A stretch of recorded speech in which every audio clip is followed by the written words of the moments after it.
Order.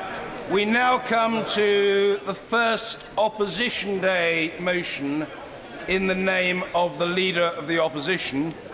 To move the motion, I call the Shadow Secretary of State for Education, Mr. Tristram Hunt.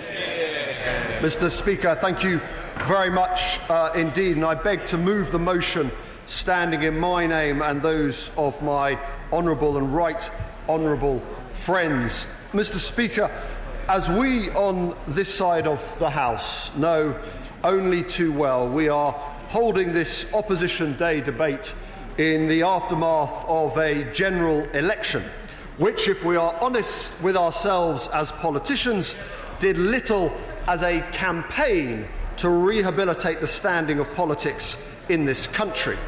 Too many important issues such as climate change, foreign policy, reform of the European Union were too absent from the campaign debate.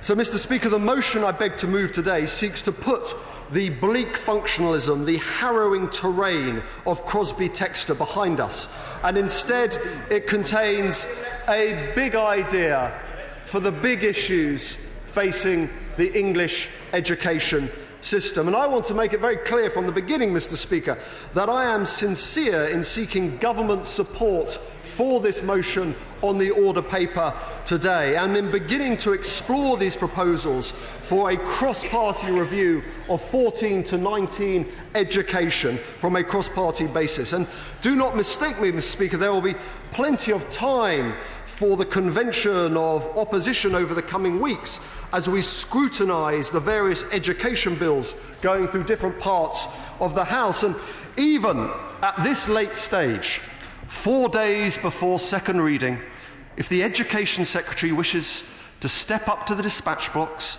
and explain to the House her definition of what a coasting school actually is, the first words of the first clause on the first page of the first bill in this government, I would be delighted to give way. But I fear her and her ministers still don't know what a coasting school is, even as we're asked to a vote on it.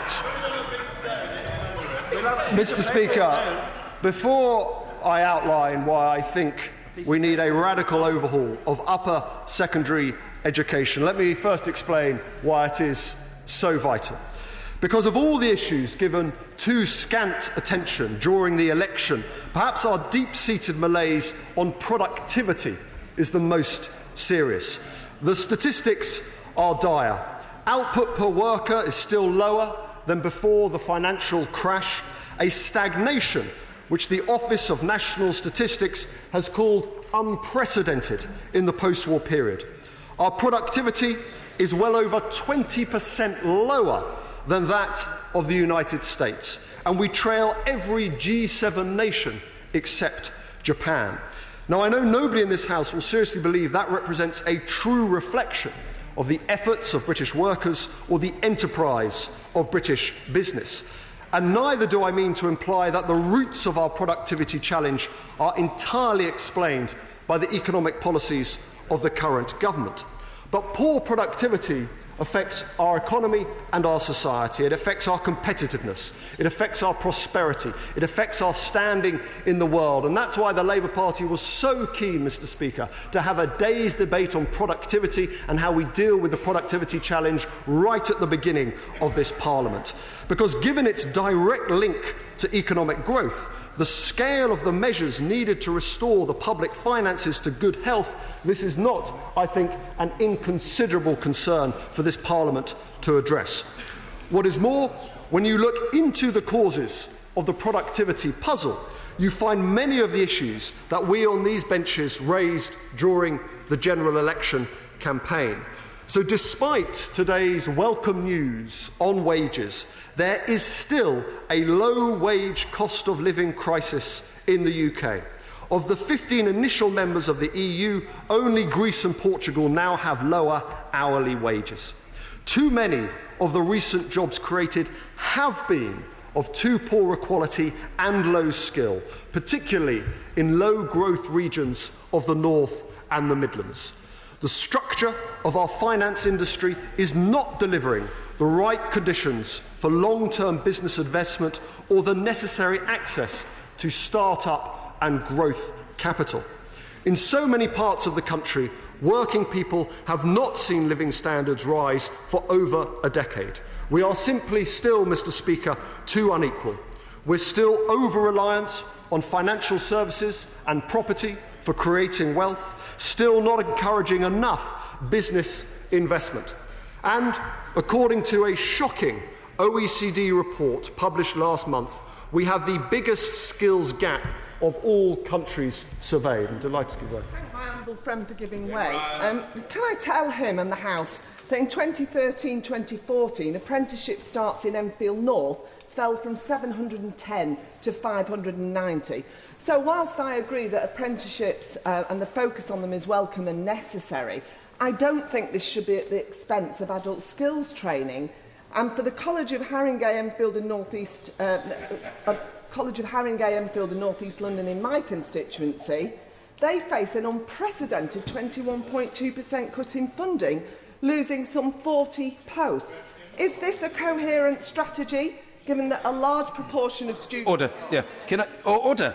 Sorry, can I just remind the House that interventions must be brief, and although this isn't hugely subscribed, there are 14 people wanting to speak, and I'd like to try to accommodate all colleagues, so consideration both from backbenchers and indeed from frontbenchers is of the essence. These debates are mainly about backbenchers, not about shadow ministers or ministers. Mr Hunt. Mr Speaker, I almost forgot what you were saying at the beginning of that intervention, but I know that pithiness was the key to it. I would say... Order. Let me just say to the honourable gentleman who was far too long-winded the other day, rather than arguing the toss, make it pithy and you'll be doing yourself a favour, mate. Mr Hunt. Mr Speaker, adult skills budgets have faced a 24% cut under this government, and that's not going to do anything for the kind of productivity challenge that we need to see in Enfield and right across the UK. So I'm in wholly agreement with my honourable friend. Mr Speaker, we have the most unequal skills and education system in the developed world, and it is our productivity performance which best provides the index for that continued structural failure. So the purpose of this debate is to explore the role that education must play in tackling our poor productivity. That is not to deny the purpose of education, it's not far broader. What is more, the productivity challenge cannot be solved by higher skills alone.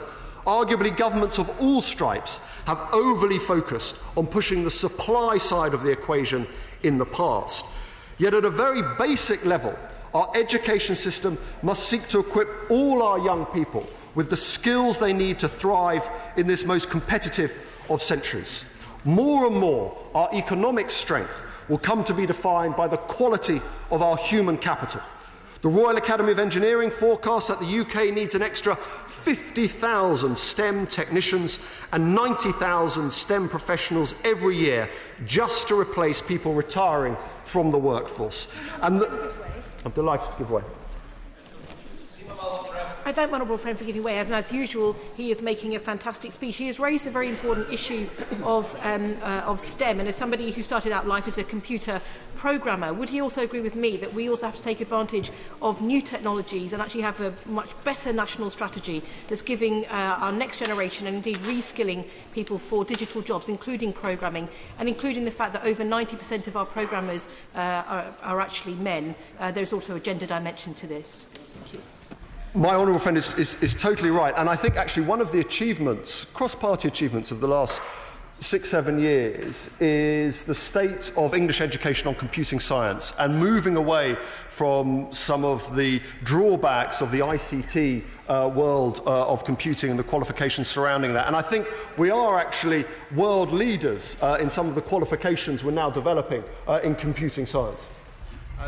In my constituency, we have the Vauxhall car plant, which has time and again risen to the challenge of the global competitiveness, and it's been done by the employer working in partnership with trade unions. So would the member agree with me that partnership with trade unions is a vital part of rising to the challenge of productivity?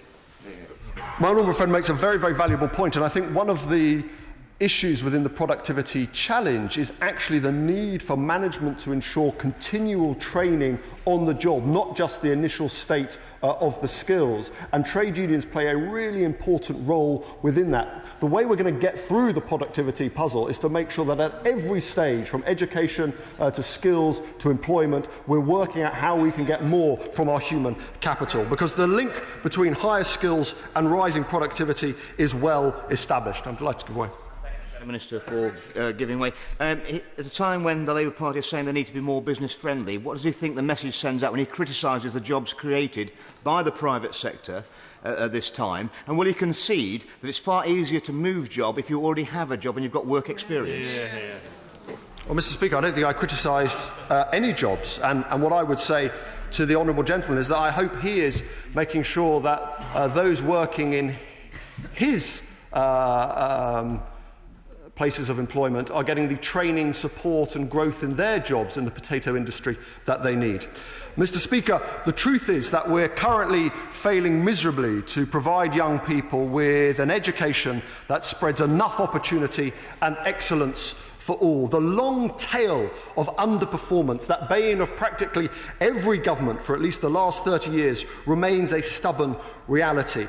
Now, you won't be surprised to know, Mr. Speaker, that I believe the Labour Party Education Manifesto contains some excellent measures which could have boosted our education skills and training system. For a start, we would have protected further education, sixth form colleges and sixth forms from the round of cuts already headed their way. We would have thought it was rather curious that private schools continue to get tax breaks while sixth form colleges have to pay VAT. We don't think that's what we call fair. The government chose to spend £45 million on the Westminster Academy Free School. We would have supported education and training in the communities that need it most. That is simply the great moral and ethical difference between the Labour Party and the Conservative Party. I would also strongly encourage the government to match our manifesto investment in dedicated independent careers advice for young people by reallocating some £50 million from the university's widening participation fund, which as far as I can see has not done nearly enough to widen participation. We could have funded effective careers guidance, because our labour market is particularly weak when it comes to matching skills supply with demand, and there is some evidence to show that this misallocation is part of the component of our challenge on productivity. We need to be more ambitious. Very grateful to the Shadow Minister for giving way. On the point of universities and the subject that he raised, would he agree with me that well-meaning governments have increased year on year the targets of people going to university without any real thought as to whether there are suitable jobs for them at the end? I think one of the interesting components of both the rise in the popularity of apprenticeships, which I know he's doing a great deal to support, and some of the costs associated with university, is that there's much greater insight into the relative success of an apprenticeship versus a degree, and I think there's more realism about what young people can get from each institution. And I do think the Honourable Gentleman has a point. I would take it right back to the mass conversion of polytechnics to universities. I'm not sure that was necessarily the best initiative the Conservative Party introduced, but we can also think about that, as it were, that 50% target being the best use of some of the human capital. We need to be more ambitious when it comes to developing an institutional pathway for advanced technical skills, whether they're called national colleges or institutes of technical education. We need far more stringent and demanding apprenticeships, which I know the Honourable Gentleman is supporting. Indeed, I would suggest that what we need on apprenticeships is something not dissimilar to the dramatic reduction in the number of semi-vocational grade-inflating GCSE equivalent qualifications following the Wolf report, arguably the government's most important achievement of the last 5 years in education. Far too many children in communities like Stoke-on-Trent were put onto courses with little or even no labour market value.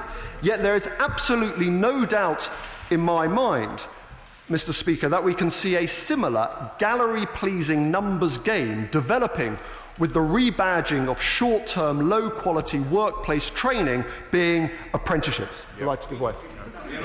We've got to be very careful about this argument that there are too many young people going to university. In an area like mine, where long-term youth unemployment is 3 times the national average, we don't have enough young people going to university, we don't have enough young people going to doing apprenticeships, we don't have enough young people doing advanced apprenticeships, we don't have enough young people continuing to study in all of these areas.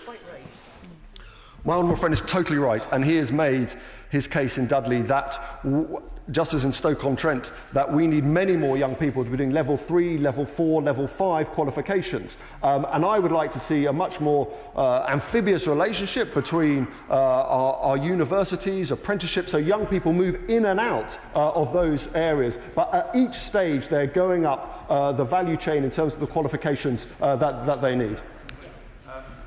And on this point, does he agree that it's important that we have the right opportunity for each young person, so that whether it's vocational or academic, it's whatever's right for the individual? But does he share with me the concern that we saw in the last government a very big increase in apprenticeships for older people, but not for the 16 to 19 group? And does he agree that must be the target now if we are to address the skills issue that he has highlighted with the proposal today? My honourable friend is exactly right, and I would just urge the government to sort of move on from this sort of rather fatuous numbers game, 2 million, 3 million. Think about the quality of the apprenticeships. Rather than just rebadging the train to gain, think about what these people are actually learning. Focus on quality as much as quantity, because at the moment we're not seeing that kind of focus from this government. Indeed, the government's plan to solve this problem, Alice in Wonderland-like, is not to work to improve the quality of apprenticeships. No, the Skills Minister has said instead that they will just establish in law apprenticeships as being equal to degrees, as if such statist hubris, such Whitehall edict, will solve the problem. But, Mr. Speaker, I don't want to get bogged down in party political bickering, and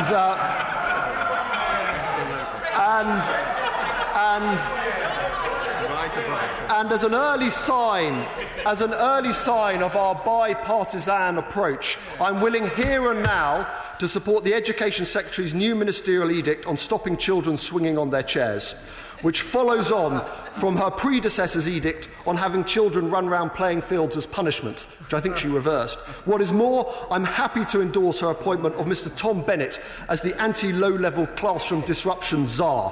Who knows? One day, the Conservative Party might think that teachers need to be trained and qualified to teach in a classroom, but we're not quite there yet. We have far too unequal a distribution of skills, and our young people have poorer levels of literacy and numeracy where compared with their older contemporaries. We need a serious shake-up of secondary education to broaden the skills base and boost productivity. One that values what people can do alongside what they know, and prepares young people for the rigours of the modern workplace by nurturing their character, resilience and well-being. I'm very grateful to my honourable friend, and he's absolutely right to raise the need to improve secondary education. Can I give him an example in my constituency where we have some of the very best levels of primary education, but those children entering into the secondary system and coming out at year 11 are not coming out with anything like the grades that they should be getting compared with what they go into secondary school with. Isn't that the challenge for us, to make sure that they're pushed throughout the whole system to do their very best? My honourable friend is furiously ambitious for his constituency and the children in his constituency, and he's exactly right. And the key to do that is great teaching. Strong leadership, great teaching, making sure young people are focusing on their academic subjects to get the basic rights and then pursuing either academic or vocational routes. But the way through that is great teaching. Mr. Speaker, one of the reasons why we are disappointed with the approach taken so far by the Education Secretary and her new bill is that it seems too indicative of an exhaustive, target-driven, bureaucratic, central command approach, a 20th century answer to a 21st century problem. In the words of Steve Hilton, a great guru for the Conservative Party, this marks a backwards, and I quote, Soviet approach to education. Higher ambitions require more substantial reform, and I'm convinced that in England this requires us to explore the merits of a 14 to 19 baccalaureate system of upper secondary education, particularly now that we're raising the participation age. There is an emerging consensus for this idea that I think demands closer inspection. Well, the schools minister says there isn't. Well, he should listen to the CBI. He should listen to leading head teachers like the Head Teachers Roundtable. He should listen to one of the great Tory education secretaries, Lord Baker. And there is a far broader consensus rethinking the purposes of upper secondary education in light of the continued inability of the current high-stakes teach-to-the-test exam factory model to tackle our long tail of underperformance. Now, I'm not expecting the government to commit to this today as a point of public policy, and I accept, as we did during the election, that the short-term priority is to provide heads and teachers with a degree of curriculum stability, given the rather, shall we say, frenzied pace of recent reform. So now is the time to launch, as the CBI, the voice of business, alongside the Labour Party, have requested, a broader cross-party review. Disappointingly, Mr. Speaker, prior to the election, the Education Secretary walked out on the cross-party talks which the Royal Society had convened to introduce some stability into the curriculum process. I hope, back in office, she can take a slightly more mature approach and support that CBI-endorsed cross-party review that looks into a more ambitious settlement for secondary education, that can stretch the more able students, challenge the damaging snobbery towards creative, technical and vocational pathways, and tackle our seemingly intractable low-skills problem which so cripples our productivity. And in the light of the radical skill shift required by the industrial revolution we see all around us with the move towards a digital society, we need to answer the deeper question of what skills, knowledge and attributes our young people now need to thrive and succeed in the 21st century. Because until we have a clearer answer to that question, then I fear we will not find a long-term solution to the productivity woes. So I do hope the government will give serious consideration to backing this bipartisan motion, and I commend it to the House.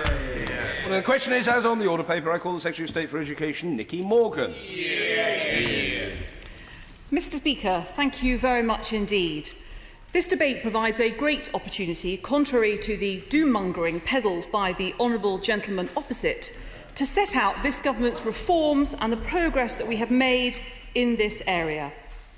Every time that the honourable gentleman speaks, he seems to collect people that he wishes to offend. First it was nuns, and today we hear him offending anybody working in the potato industry, like my honourable friend, the member for North West Leicestershire, who runs a successful business employing many hundreds of people. The truth is, Mr. Speaker, that taking a root and branch review of 14 to 19 education of exactly the sort that the CBI has advocated in their report is exactly what we have been getting on and doing for the last 5 years. Correct. Ensuring every young person, wherever their talents lie, has the opportunity to succeed in modern Britain. Of course, as ever, the honourable gentleman managed to be a torrent of sound and fury, but unfortunately very little else. However, he certainly wasn't pithy. I would agree with the comment just made. The skills and qualifications of our 14 to 19-year-olds should not be one of those things. In fact, I wait with bated breath for the day that the honourable gentleman acknowledges the 2.2 million apprenticeship starts, more young people than ever before going to university, including from disadvantaged backgrounds, and over 70% more pupils taking GCSEs in the core academic subjects that will help them get on in life. I give way to the honourable gentleman.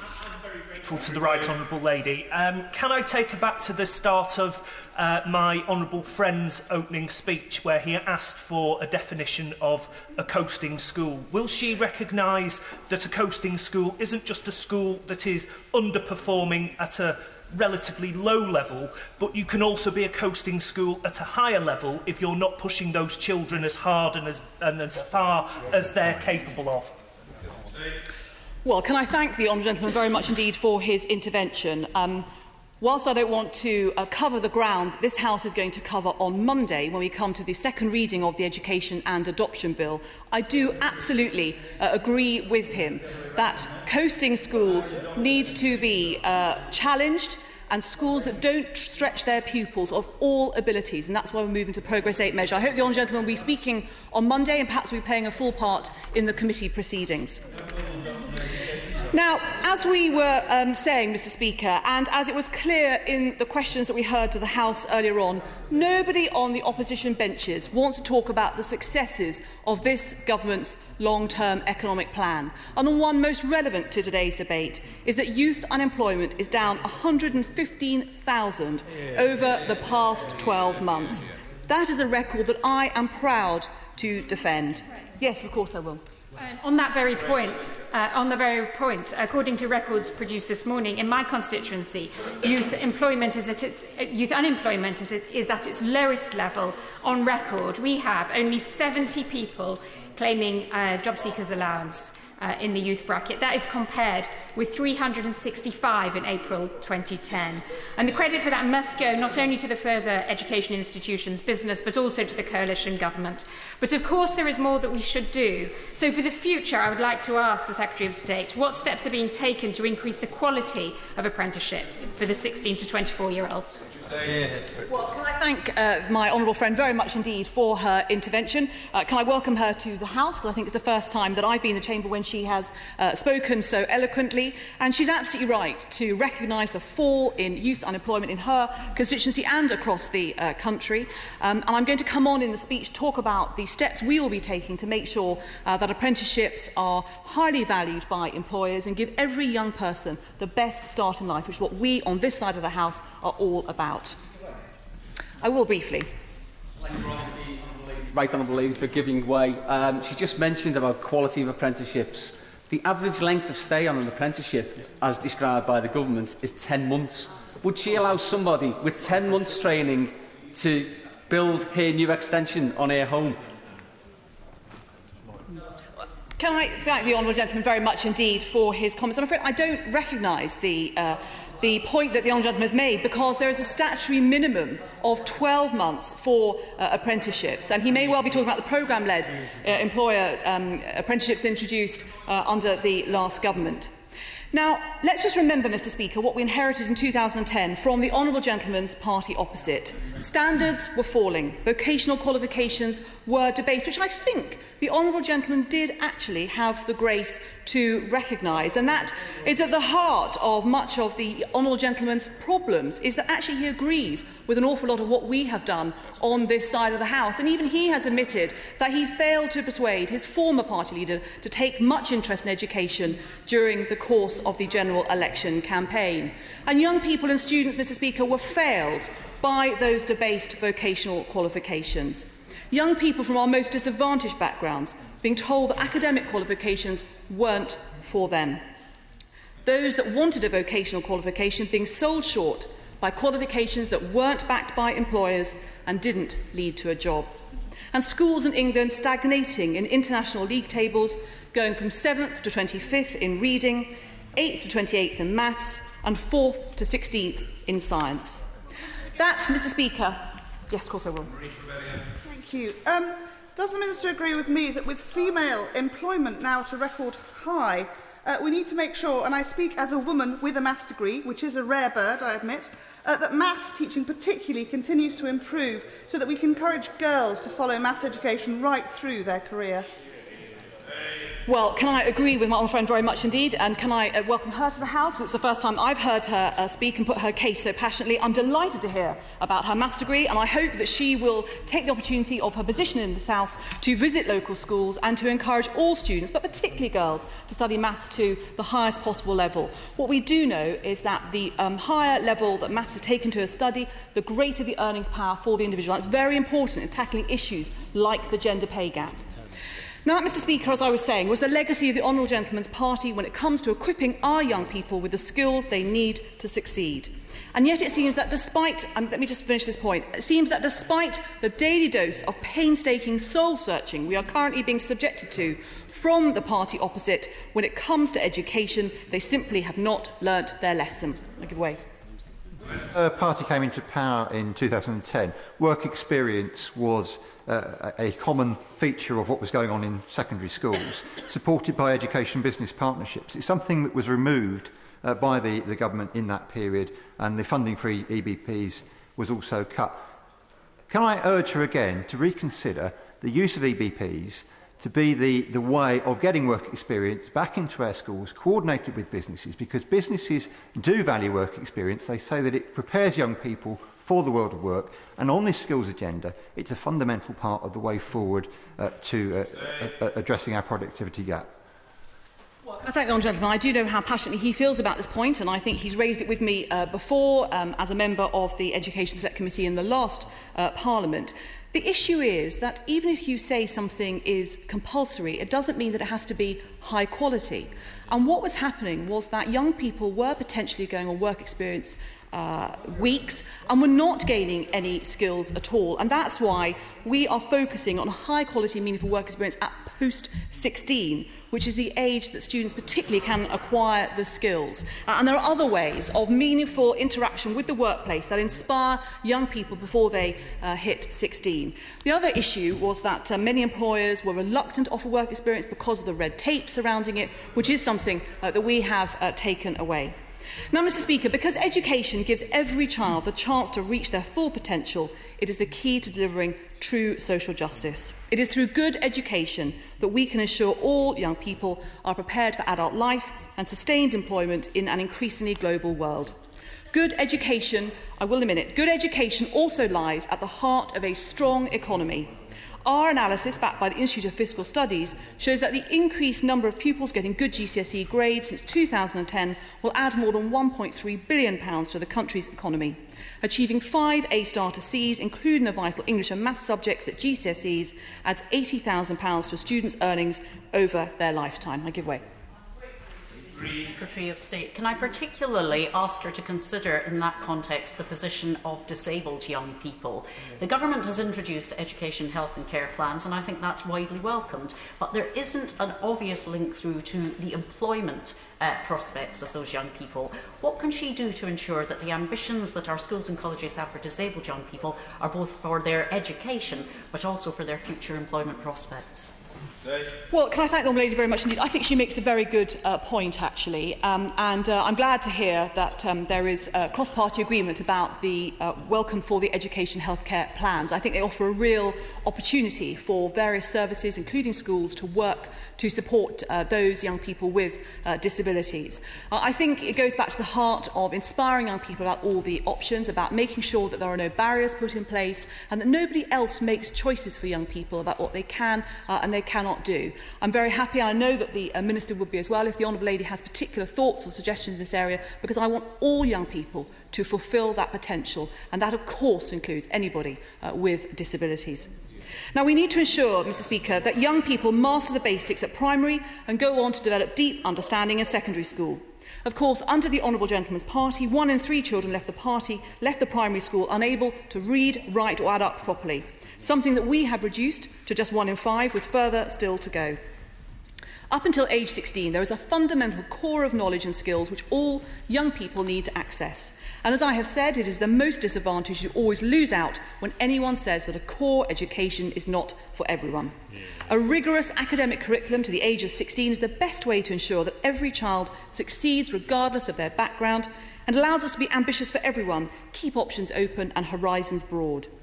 We have revised the national curriculum to make it more rigorous, and it now provides pupils with the introduction to the essential knowledge that they need to be educated citizens.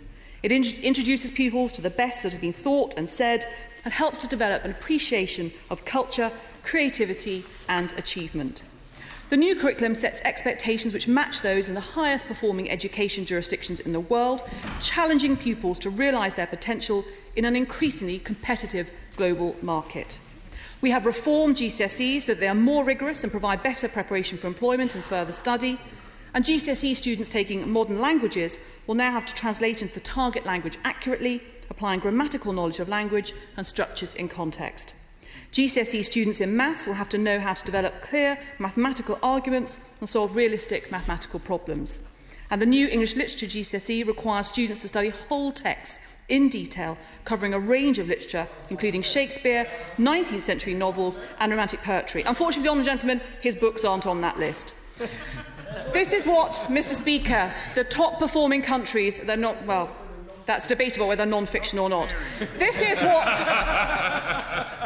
This, Mr. Speaker, is what the top-performing countries in the world expect for their children, and we should settle for nothing less. Yesterday, we announced that every child starting in Year 7 this week will be expected to study core academic subjects that make up the EBAC. This means studying English, maths, sciences, history or geography, and a language right up to GCSE. Of course, I'd be delighted. Just so I'm clear, there were reports in the Sunday Times and other newspapers that every child will be studying the EBAC subject. Just to be clear, are they expected to, or will they be required to? We want every child to be studying the EBAC subjects. Now, there will, of course, be some children for whom that isn't the right thing, might be particular special needs, in which case we have to have some flexibility in the system. That's something that I appreciate, and the honourable gentleman, if he wants to mandate things, I think we'll find that's much harder working profession. However, safely for all of us, he's not on this side of the House, and therefore he's not having to work with the education sector. Now, Mr. Speaker, this isn't because the arts subjects are in any way less valuable, and good schools like King Solomon Academy that I visited yesterday show that there doesn't need to be a false choice between an academic or an arts-based curriculum. Children can do them both, and they can do them both well. There is time for most people to study other subjects in addition to the EBAC, including technical disciplines which set them up for apprenticeships or further study. But the academic core of the EBAC is something that we think every school has a duty to provide, and every child has a right to study. A core curriculum needs to be backed by strong accountability. From 2016, the existing 5 A-star to C English and Maths headline measure will be replaced with Progress 8, a measure based on the progress a pupil makes from the end of primary school to the end of secondary school, compared to pupils with the same starting point. Schools with tough intakes will be rewarded for the work that they do, and schools with high attaining intakes will, rightly as I said earlier on, be challenged to help their pupils achieve their full potential. And above all, it will remove the obsessive focus on the CD borderline and instead place a premium on those schools that push every young person to reach their full potential. And above all, we need great teachers. I will give way to Jonathan for the last time. Yeah. The Education Secretary will be very generous with their time. The Labour Party supports the move towards Progress 8. Just so we're clear, the new expectations on EBAC will sit alongside the Progress 8 requirements. Which does she think will have priority? Well, the Progress 8 measure is to be introduced. It will come into force before, of course. What we're saying in the EBAC is that students from Year 7, those starting Year 7 in September, will be taking the EBAC subjects when they reach GCSE. They will sit alongside each other. I think they're both extremely valuable. Above all, Mr. Speaker, we need great teachers. Evidence from around the world is clear that the single most important factor determining how well pupils achieve is the quality of the teaching they receive. We are hugely fortunate to have many thousands of dedicated and hard-working professionals in classrooms throughout our country. Teaching continues to be a hugely popular career. Almost 3/4 of new teachers now have an upper second or first-class degree, 10% higher than was the case in 2010. We have a record proportion of teacher trainees, 17% with first-class degrees, and unlike the honourable gentleman, I trust head teachers to hire the best teachers for their schools rather than proposing to sack over 17,000 of them from our classrooms. Having mastered that basic core at 16, we then want to give young people the chance to choose the future path for them. High-quality post-16 education is vital for ensuring that every young person will leave education capable of getting a good job, placed at university or apprenticeships. Now, Mr. Speaker, for some young people, an academic path will be right. We have reformed A-levels, giving universities a greater role in how A-levels are developed, has been an important part of the government's plans to reform the qualifications. Their involvement will ensure A-levels provide the appropriate foundation for degree-level study. And we have introduced linear... I think I will make some progress because I want to allow time. If I have some time towards the end, I certainly will, but I want to allow time for backbenchers. I don't want to have the front-bench speeches to go on and on. And we have introduced linear A-levels of the sort the honourable gentleman is on the record as having once supported, making sure young people spend less time in exams and more time learning and studying. For others, professional and technical education will be the route they take. Until 2010, this critical provision was neglected for far too long. Thanks to our reforms, we are no longer selling students or employers short. Under Labour... I will, yes. Thank you so much for giving way, and it's exactly that point that I wanted to pick up with you. In Taunton Deane, where I come from, youth unemployment today, the records show, are at a record low, but that's not to say we shouldn't still invest in the skills to get the right students coming forward. And I'm very pleased that there's now emphasis on vocational qualifications that I think you're going to go on to talk about, but particularly in areas I'm very interested in, which I believe have been sadly neglected by the Labour Party: agriculture, horticulture, the environment and conservation. And I'm very delighted that you're bringing it in. Thank the Honourable Lady very much indeed for her intervention, and can I also welcome her to the House. First time I've heard her speaking, and I know she'll be a passionate advocate for Taunton Deane. And she's absolutely right to say that whilst it's very welcome that youth unemployment continues to fall, there are still many employers up and down the country who identify skill shortages, and there are, of course, sectors and industries that we continue to need more people to go into. We need to have a younger workforce, and she's mentioned some of them in her intervention. Now, Speaker, as I was saying, under Labour, students were encouraged to study hollow vocational qualifications that weren't valued by universities or employers. And I thought it was notable that the Honourable Gentleman did welcome the Wolf reforms, which I'm delighted that he welcomes them, because I think it was absolutely the right thing to take away qualifications that were not valued by university employers, and that young people were being asked to study and then finding they weren't worth the paper that they were written on. And so that's why she concluded that 350,000 young people were let down by courses that had little or no value, and the flagship Tomlinson diplomas under the last Labour government turned out to be the greatest white elephant in the history of education, universally rejected by colleges, universities and employers. I think the Honourable Lady. Can I recommend to the Secretary of State to read the latest Manpower report, which talks about how businesses in Yorkshire are very keen to take on more staff but are really struggling from skills shortages and a worsening crisis, something that has happened on her watch. I visited an engineering firm in my constituency, Wakefield Acoustics, recently, and they have jobs, but they are really struggling to take on qualified engineers, particularly younger people. I'd really recommend the report, and I'd like for you to address the issue. Thank the Honourable Lady for her intervention. I certainly shall look at the report, and I think the overall point no, it's not. Thank you very much to the Honourable Member for Cardiff West for helpfully prompting me there. But no, I am able to tell when I've heard excellent female members of Parliament make contributions on all sides of the House. Thank you very much. As I was saying, I certainly will look at the report, and I think the overall point that she makes about the skill shortages is absolutely right. Of course, those who are seeking perhaps employment or looking for engineers would have started their education under the last Labour government, but I think that she makes an overall point, and I think she's right to identify that we need to have more young people who are highly skilled, particularly in relation to engineering. I take the last point, and I shall make some progress. The Secretary of State knows, we get on well, and she knows that I've got a high regard for a lot of what she does. But I think we've really got to get away from this sterile debate where she claims that everything was terrible under the last Labour government and everything's brilliant now. The truth is, we didn't do nearly well enough. The current government's not doing nearly well enough. We face a long-term crisis when it comes to the quality of education and skills. And I think what actually we need is to drop this ridiculous way in which we dress up relatively minor differences as huge ideological chasms. And let's have a Royal Commission, let's agree as a country, education skills the #1 priority, and set some cross-party long-term goals so that we can enable every child to fulfil their potential. Well, can I thank the Honourable Gentleman very much indeed. He's right, we do get on very well, and we've had some very interesting conversations. I'm not sure that's very good for his career in the Labour Party, but I don't think he's standing for anything in the Labour Party elections, so perhaps I'm not going to be too damaging to him if I say that. I think he and I actually agree about the importance of academies and the success that they bring, and I think it's a great shame, as we're probably going to hear on Monday, how other members of his party are beginning to row back from a reform that was introduced by one of the Labour ministers in the last Labour government. And the issue of having a Royal Commission is it's more hot air, it's more time.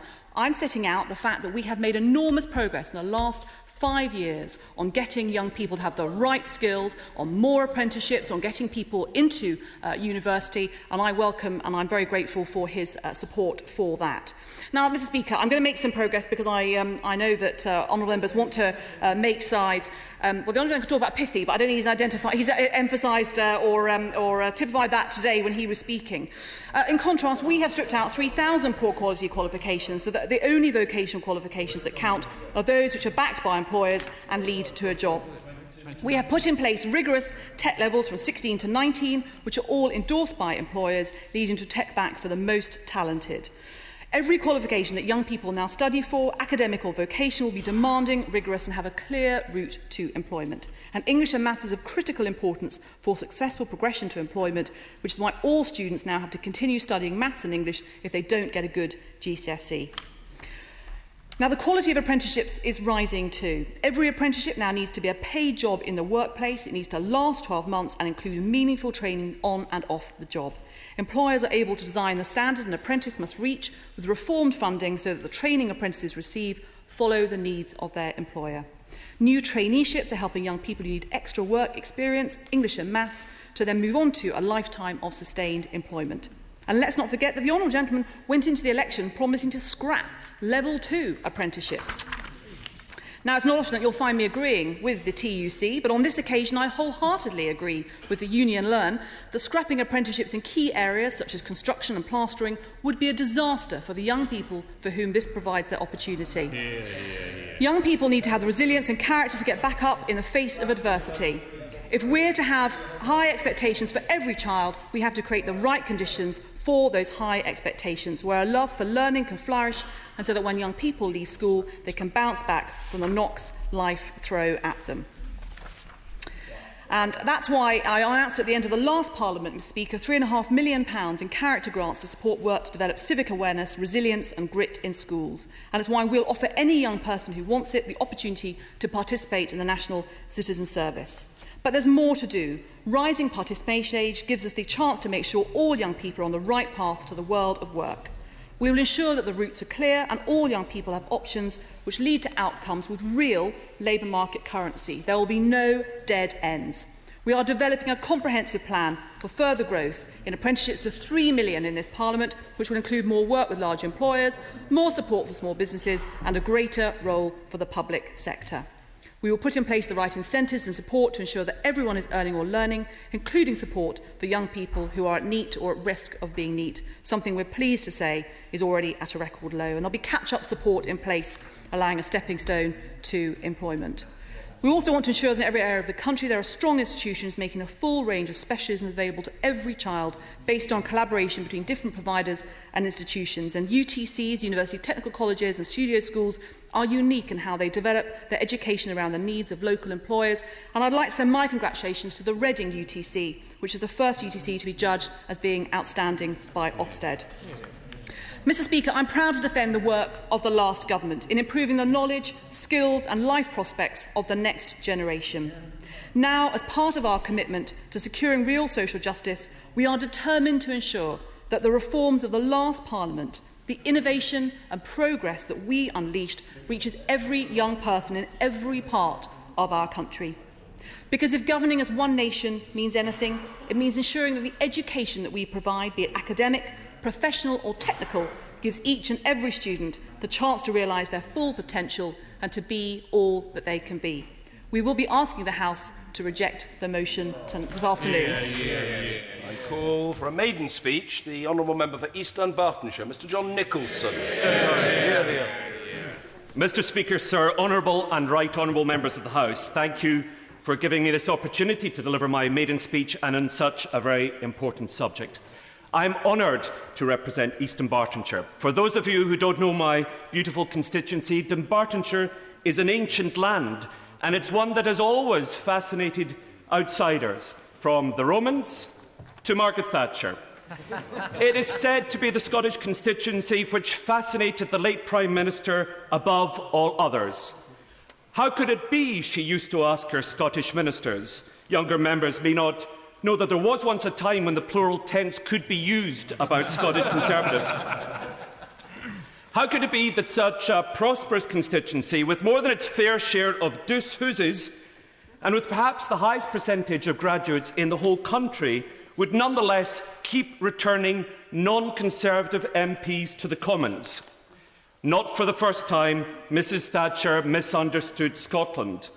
The Prime Minister, who believed that the reason that the Good Samaritan had attained lasting fame was because he was rich enough to become a philanthropist, indeed who had visited the General Assembly of the Church of Scotland to labour that point on her Sermon on the Mount, didn't realise that East Dunbartonshire rejected conservatism for many reasons, not least because it has one of the highest percentages of graduates in the country. It's a thoughtful place.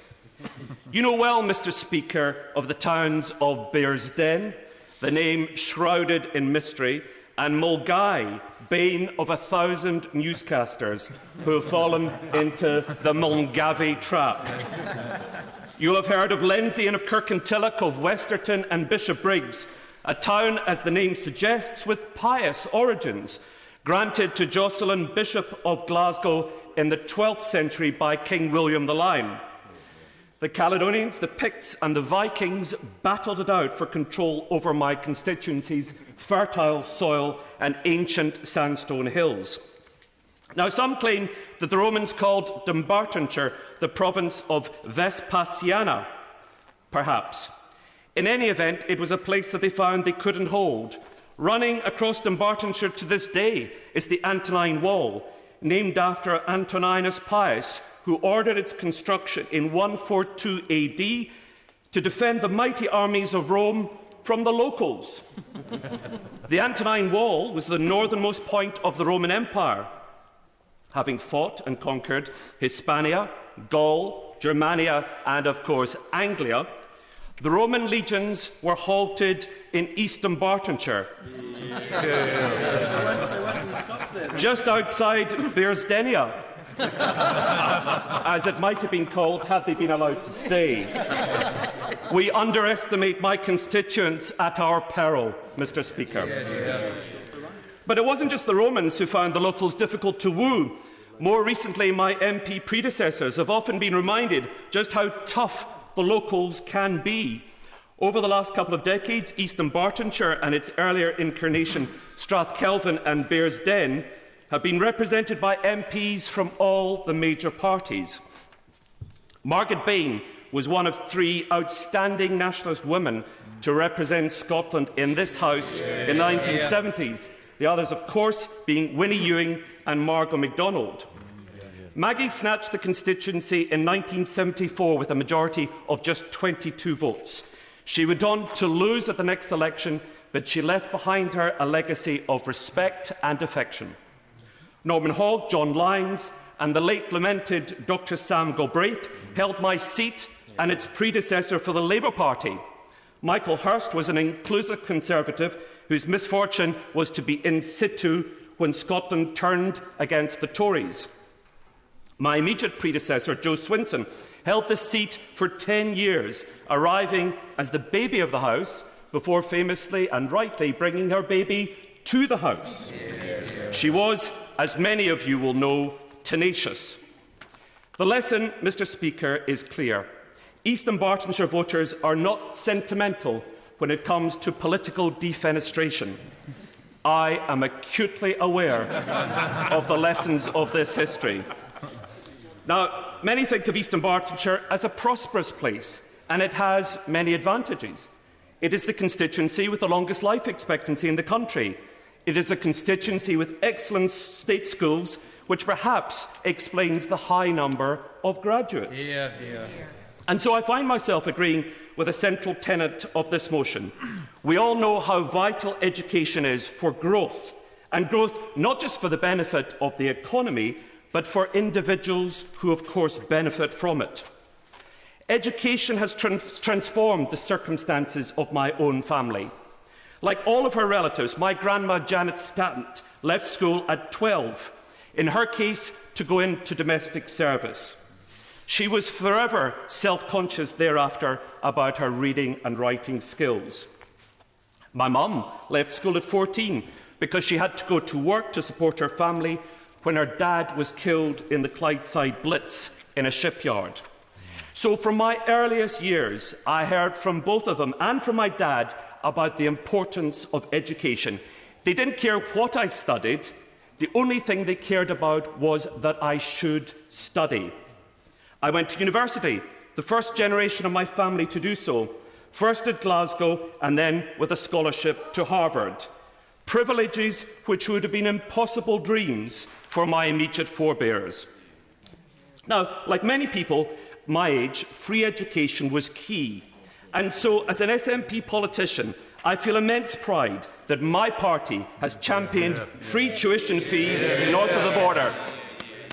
For me, it was immensely depressing to see some of my contemporaries on both the Conservative and Labour benches, sadly, who had themselves benefited from free education, then vote to pull up the ladder away from future generations.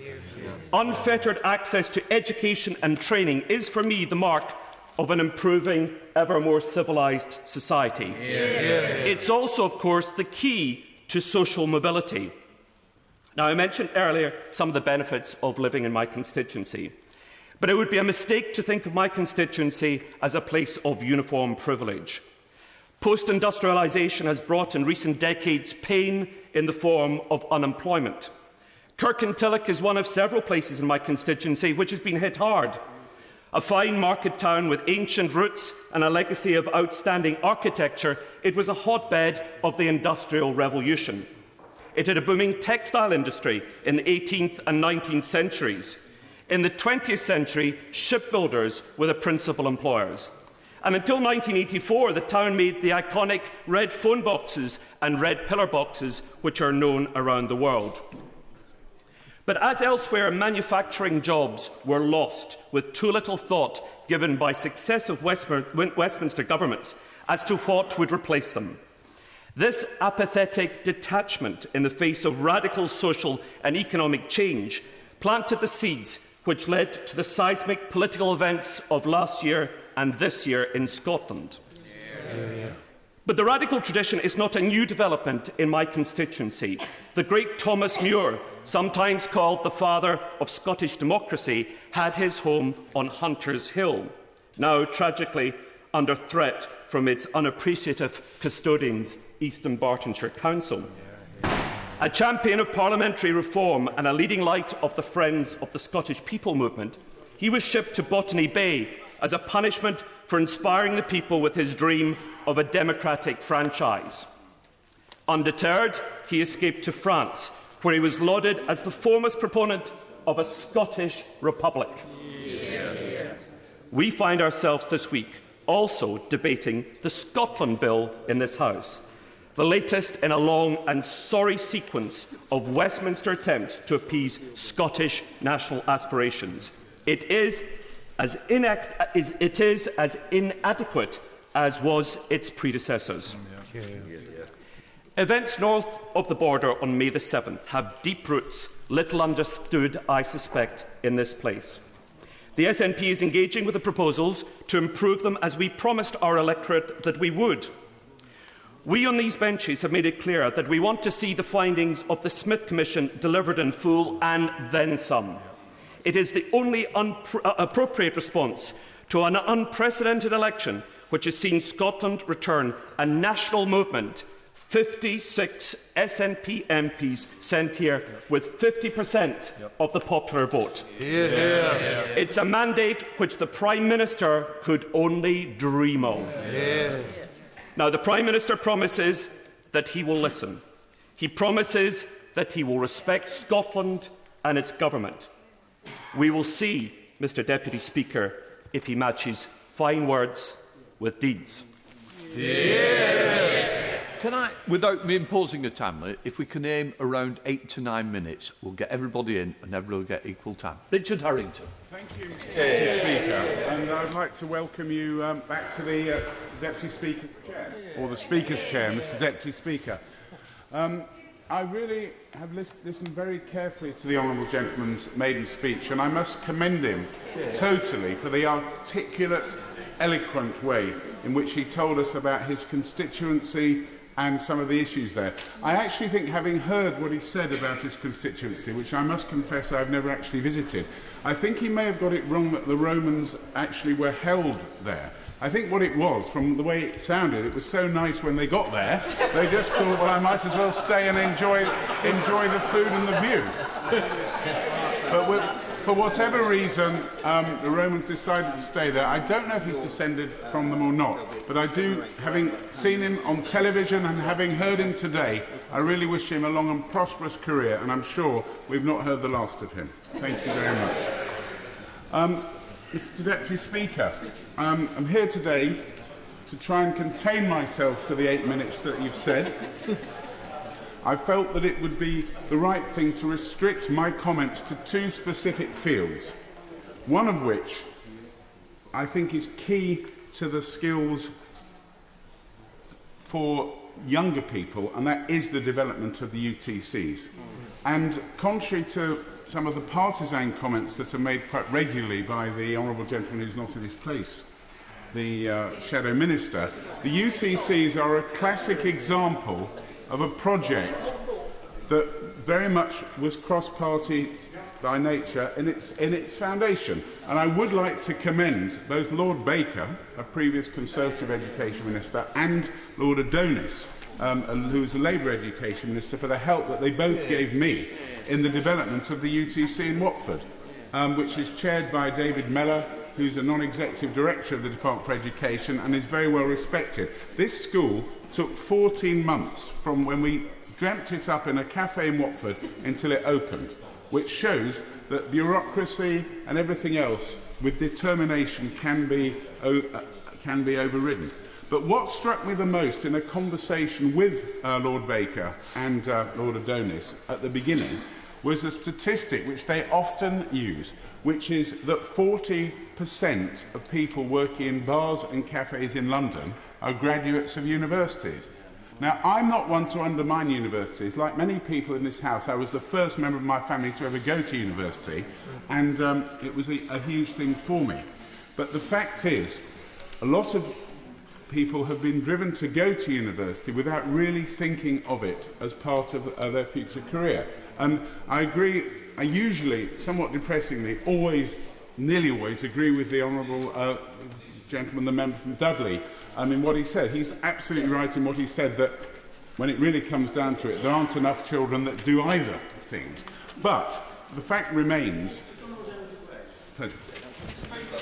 And can I support the comments he made about UTCs, and we've always strongly supported their establishment. Does he think that all pupils attending UTCs should have to do the EBAC? There's an answer that they say on the TV quiz shows when they're not quite sure of the position, and that is they say, ask me one on sport. I would like to, perhaps I will give him my answer after listening to the debate on Monday, because like a lot of people, this is, I think, a much better question, if I might help him with his, I might help him with his questions in future. A better question might be, do I agree that children that go to UTCs should not really be the kind of children who would consider going to university? And I actually don't agree with that at all. Because the advantage of the UTCs is the practical education that they're given. The fact is that they're thinking about careers at the age of 12, 13, which I think is really good. And the fact that they can combine an academic education, obviously studying for GCSEs and everything like everybody else, with learning specific skills. In the case of the UTC in Watford, it's towards either hotel and hospitality management, of which there's plenty of good skilled jobs available, or IT, which is something that's universal. And I think it's commendable, and I actually wrote the numbers down, that already there's 30 UTCs open in England with nearly 6,500 pupils, and by September 2016 there'll be 25 more. And when you get principals like Emma Loveland, who's the principal of the one in Watford, and others that I've met, you realise their view of education is actually based on the fact that they do believe that this country is underskilled, and that the conventional education in the past, notwithstanding academies, which I think is very good, but notwithstanding that, are producing quite a lot of children who are not either skilled or in a position to be skilled. So, with pleasure. I'm most grateful to my honourable friend for allowing me to intervene. Would he agree with me that the preparation for the world of work, whether it's through practical skills or academic skills, they need to have employability skills as well, interpersonal skills, so they know that good timekeeping, good manners, and looking interested as though they really do want the job when they go for an interview is all part of achieving that first rung on the ladder for their career.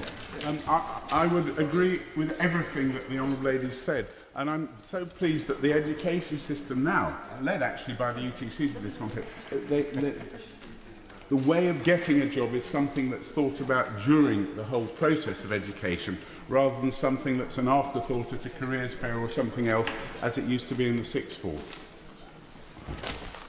Like him, I'm an evangelist for the UTC programme, and would he agree with me that what we need to see is a massive expansion? We should have a UTC in every town, so that it becomes part of the fabric of education and gives more young people the opportunity to study, to learn in a vocational setting, and so that every child, not just the ones in Watford and other towns that have got them at the moment, but every child across the country gets that choice. It won't surprise the honourable gentleman to learn that I do actually agree with every word that he said. But it's important, and I will come on to this in a moment, in the context of apprenticeships. It's important that members on both sides of the House champion UTCs in their constituencies. And it's something that they're driven by individual people to develop. Whatever government policy is, the Baker-Deering Trust that I mentioned is really good. But in the end, one individual has got to drive it. And if the Member of Parliament could be that individual or find that individual, it helps tremendously. Which is how the Academy programme started, by actually Lord Adonis actually finding individuals and talking them over lunch, which they usually paid for, I might say, to start academies. So I think engagement's okay. Now, I'm very conscious of Mr Deputy Speaker's guideline number of 8 minutes, for which I shall hopefully deduct the amount that I said about the previous gentleman, the maiden speech, and talk a little bit about academy. But I've learnt you speak until they tell you to shut up in this place. This is for new members. They might. And the Deputy Speaker is far too gentlemanly to say that. Just a little bit about academies, Mr Deputy Speaker. You'll be pleased to know a little bit. I'm not going to talk about academies. He's given me the look. So I shall go straight on to apprenticeships, which is the other point I made, because I think it's consensus that apprenticeships are one of probably the key mechanism for getting skills into the workplace where they're actually needed. And apprenticeships to a lot of people of my generation above, unfortunately, still have the implication of some bloke that couldn't go on to any form of education, lying around with a spanner in a boiler suit. And I think I would like to commend the previous government, the coalition government, on all the steps it took to try and show that that was an absolutely ridiculous and ignorant assumption. And the first apprentices I ever met in my own constituency were people who were actually doing what used to be called bookkeeping, actually business administration, and things that were absolutely unrelated to what I, in my ignorance, I must confess, call apprenticeships. And the number that was achieved under the last government, the Secretary of State said 2.3 million starts, is absolutely commendable. But I think everyone in this House would agree that apprenticeships are becoming much more sophisticated. And the Minister's announcement of the comparison to degree level, I think, is absolutely right. But I think I'd just like to concentrate in the remaining time I have on two things that we need to overcome, both of which are related to sentiment. Sentiment is very important, and the status of apprenticeship still, there's a lot of work needs to be done to enhance that. So the first is, as far as schools are concerned, I don't believe the schools do enough to promote apprenticeships. This is based on my experience in my constituency. The reason being because the teaching profession is very much geared towards graduates. They are graduates. If you'll bear with me for 1 minute, Deputy Speaker. So I think, okay, 2 minutes. So, 5 if you like. but I think sentiment amongst schools.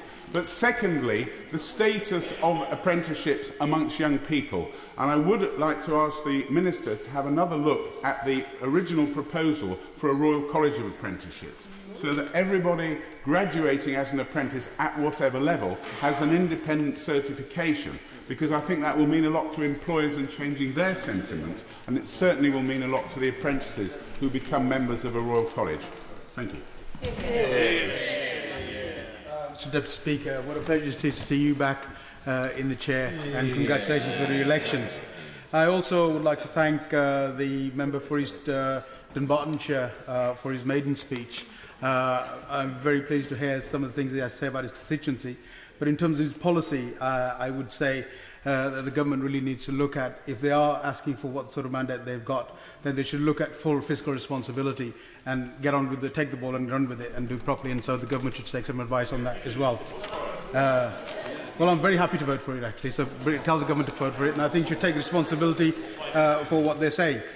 Mr Deputy Speaker, I rise in this debate because I have a huge interest in apprenticeships. I was very fortunate when I left school with CSCs, as it was in those days. Many people probably not, new members probably won't remember what CSCs were.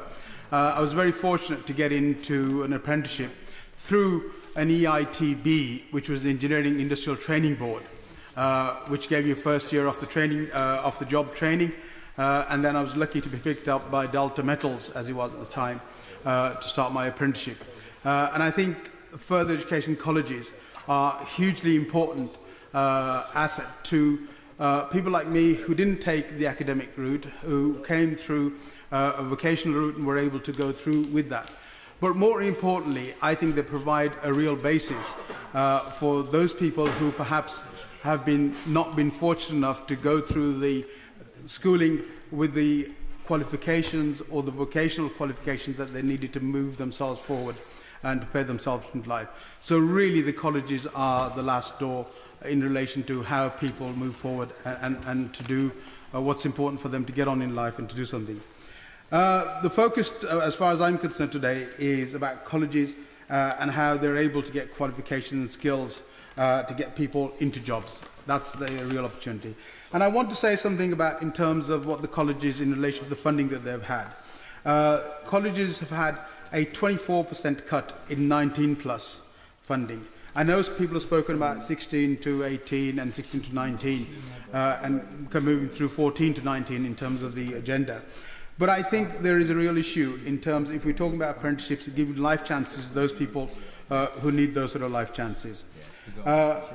In March, the government decided to have that 24% cut, and it applies in 1st of August when the financial year starts for the colleges. This has given very little time for the college to prepare and to move forward. And one of the key effects of this is going to be that you will actually hit more 16 to 18-year-olds as opposed to just 19+, because what happens in most instances when these courses are planned to include both the 16 to 18 and 19 to 21-year-olds. And those courses, particularly in terms of specialisms that you want to do, combine those groups together in order to provide the educational support that they need, the funding support they need in order to make it worthwhile for colleges to be able to get through. So it's very important that we do that. 19+ students are in colleges because they have failed to gain qualifications in schools and therefore 2 or 3 years behind in terms of catch-up and in terms of studying that they need to do that. And most pieces are really, who want to take that step to get to that level, are really dedicated because they realised that perhaps they've been let down, perhaps the support that was needed to be there wasn't there for them. And so now they've decided to take the baton on themselves to move forward and to deal with that. So it's really important that we look at that and see how that can be dealt with. A significant number of adults who come into college have few qualifications or have only basic ones that they need to get into qualifications, either into a job or to a level to be able to get an apprenticeship. So when we're talking about apprenticeships, we need to help them to move to that level too, to be able to get them into those apprenticeships to do that. And this is really a real issue amongst a lot of the inner city constituencies that, like me and my honourable friend, the member for Hodge Hill on the front bench here, because we have high levels, historic high levels of unemployment in those areas, and at least for over the last four decades we've not been able to address that. And by putting this sort of funding burden onto the colleges makes it even more difficult for us to address this. I'm very lucky, Mr Deputy Speaker, that in my constituency that I have the Engineering Employers Federation Training College, which is doing absolutely well. They're oversubscribed and predominantly funded by the EEF themselves. They have a problem in terms of the funding because what they're looking at is they're looking at providing the hardware that's needed to bring engineering apprentices into being in effect. And that requires a huge amount of kit. Traditional kit, which is for the engineering industry in terms of lathes, in terms of millers, in terms of welders, CNC lathes and millers, which cost a huge amount of money to put together.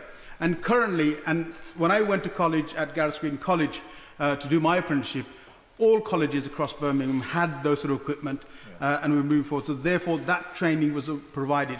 My constituency also in Birmingham, Perry Barr, is blessed with having the advanced manufacturing zone in Birmingham, which means that we need more support from people like EEF to be able to get in there and to do that. I also am blessed with two colleges, particularly South and City College, who are working quite hard, and the Metropolitan College, also in my constituency as well, who are working very well to try and move this agenda.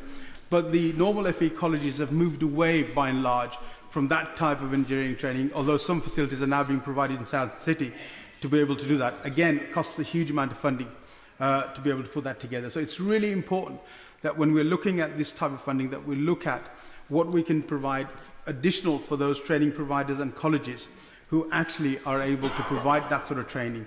Because if we don't do that, then all this talk about the manufacturing recovery, the engineering recovery, will amount to very little. So I'm very, very determined that we look at those issues and see how we can do that. And I think it's very important for all of us, if we are, and Birmingham has always been the West Midlands, and particularly has been the forefront of engineering development. We're very glad with the JLR at the moment, with this new plant in Wolverhampton, and all the engineering works that we're getting. I've got, at the moment, one of the world's leaders in submarine valves, hull valves, which is a huge speciality.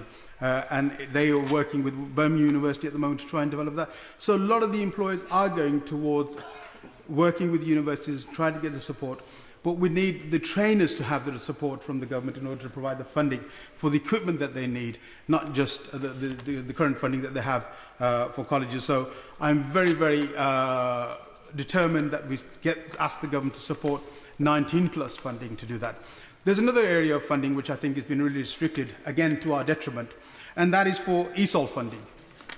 Mr. Deputy Speaker, ESOL funding is an issue where if we are trying to get those levels of unemployment down in our inner city areas, then we have to seriously look at that.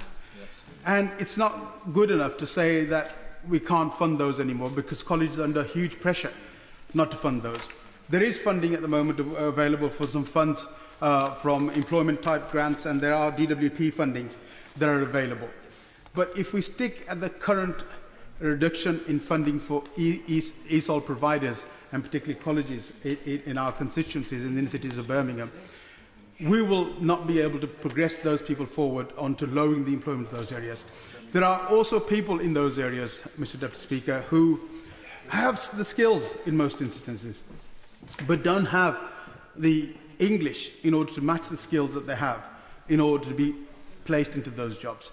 So it's very important that we look at the areas of ESOL and how we fund those, and particularly where inner city areas unemployment is traditionally high. People want to go out there and work. People want to move forward and to be able to do that. So I think it's important that we do that, and important we fund that. There is also, as my honourable friend, not in her seat at the moment, from Stratford and Urmston said about people with disabilities. There does need to be a real recognition of further education of funding for disabilities, because if we don't do that, again, those people are isolated and left out, and they need real support, additional support to be able to do that. Very shortly, Mr. Speaker, I shall wind up, and thank you very much. And really, it's very important for us to do that. But towards really winding up, what I would like to say, it's very important for us to look at areas like Birmingham, my constituency, Birmingham, Perry Barr, that we provide the right sort of support if we are to move forward, if we are to allow people to get back into employment, if we are to allow people to get back into apprentices, which is what we want, which the employers in my constituency want, and I certainly hope the Minister has taken notice of that. Thank you, Mr. Speaker. Deputy Speaker. Amanda Solloway. Thank you, Mr. Deputy Speaker, and I'd like to congratulate my honourable friend on his excellent maiden speech as well. I would like to thank the House for allowing me this opportunity to deliver my maiden speech during what is such an important debate given my training and development background. It really is an honour and a privilege to speak in the House as a Member of Parliament for Derby North. Yeah. First of all, I'd like to thank my predecessor, Chris Williamson. Chris Williamson had a long history of being involved in Derby as a councillor, as a council leader, and then subsequently as the Member of Parliament. And none who met Chris can deny his passion and his knowledge that he had for Derby North.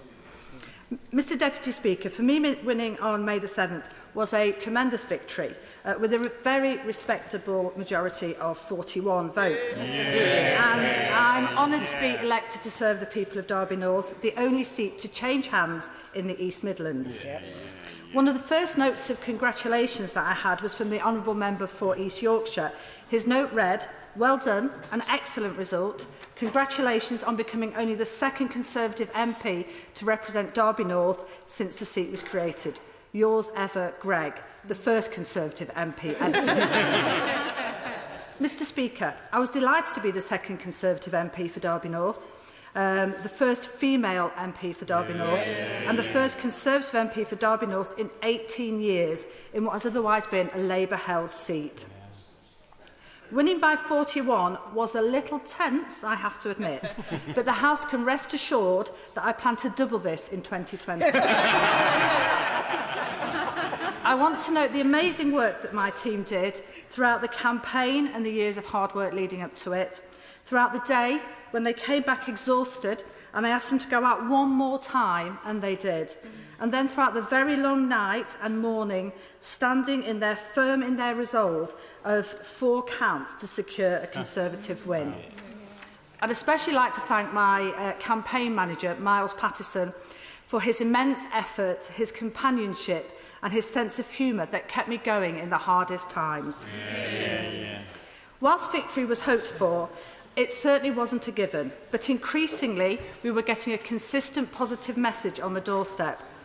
People believed that we needed to have a Conservative government to ensure the country continued to survive.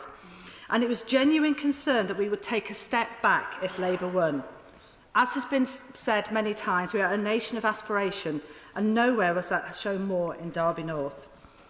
Mr Speaker, Mr Deputy Speaker, I've always had a keen interest in politics, but it's only recently that I've had the courage to pursue my dream of serving the people in Derby North. And now, as I stand here among so many great people who I've admired of all political persuasions for so long, I feel very humbled. I'm also a little scared, as I know my brother will be having me streamed live into his office, delighted by my success. Since arriving, I've been notorious at getting lost, though now I can exit a broom cupboard with such confidence and dignity that it looks like I was meant to be there in the first place. I don't have a degree, I don't really have A-levels that I can talk about, but I do have common sense and a business background. For me, the economy has always been of paramount importance, with regeneration, production and growth central to this. And my background in retail and manufacturing has given me the opportunity to experience firsthand the impact that good management can make. I believe that we are the only party who can truly manage this country's economy and growth. Yeah. Derby is a thriving city built on its long-standing engineering and manufacturing pedigree. And it's with great delight that we received the Chancellor 2 weeks ago in stunning Darley Abbey.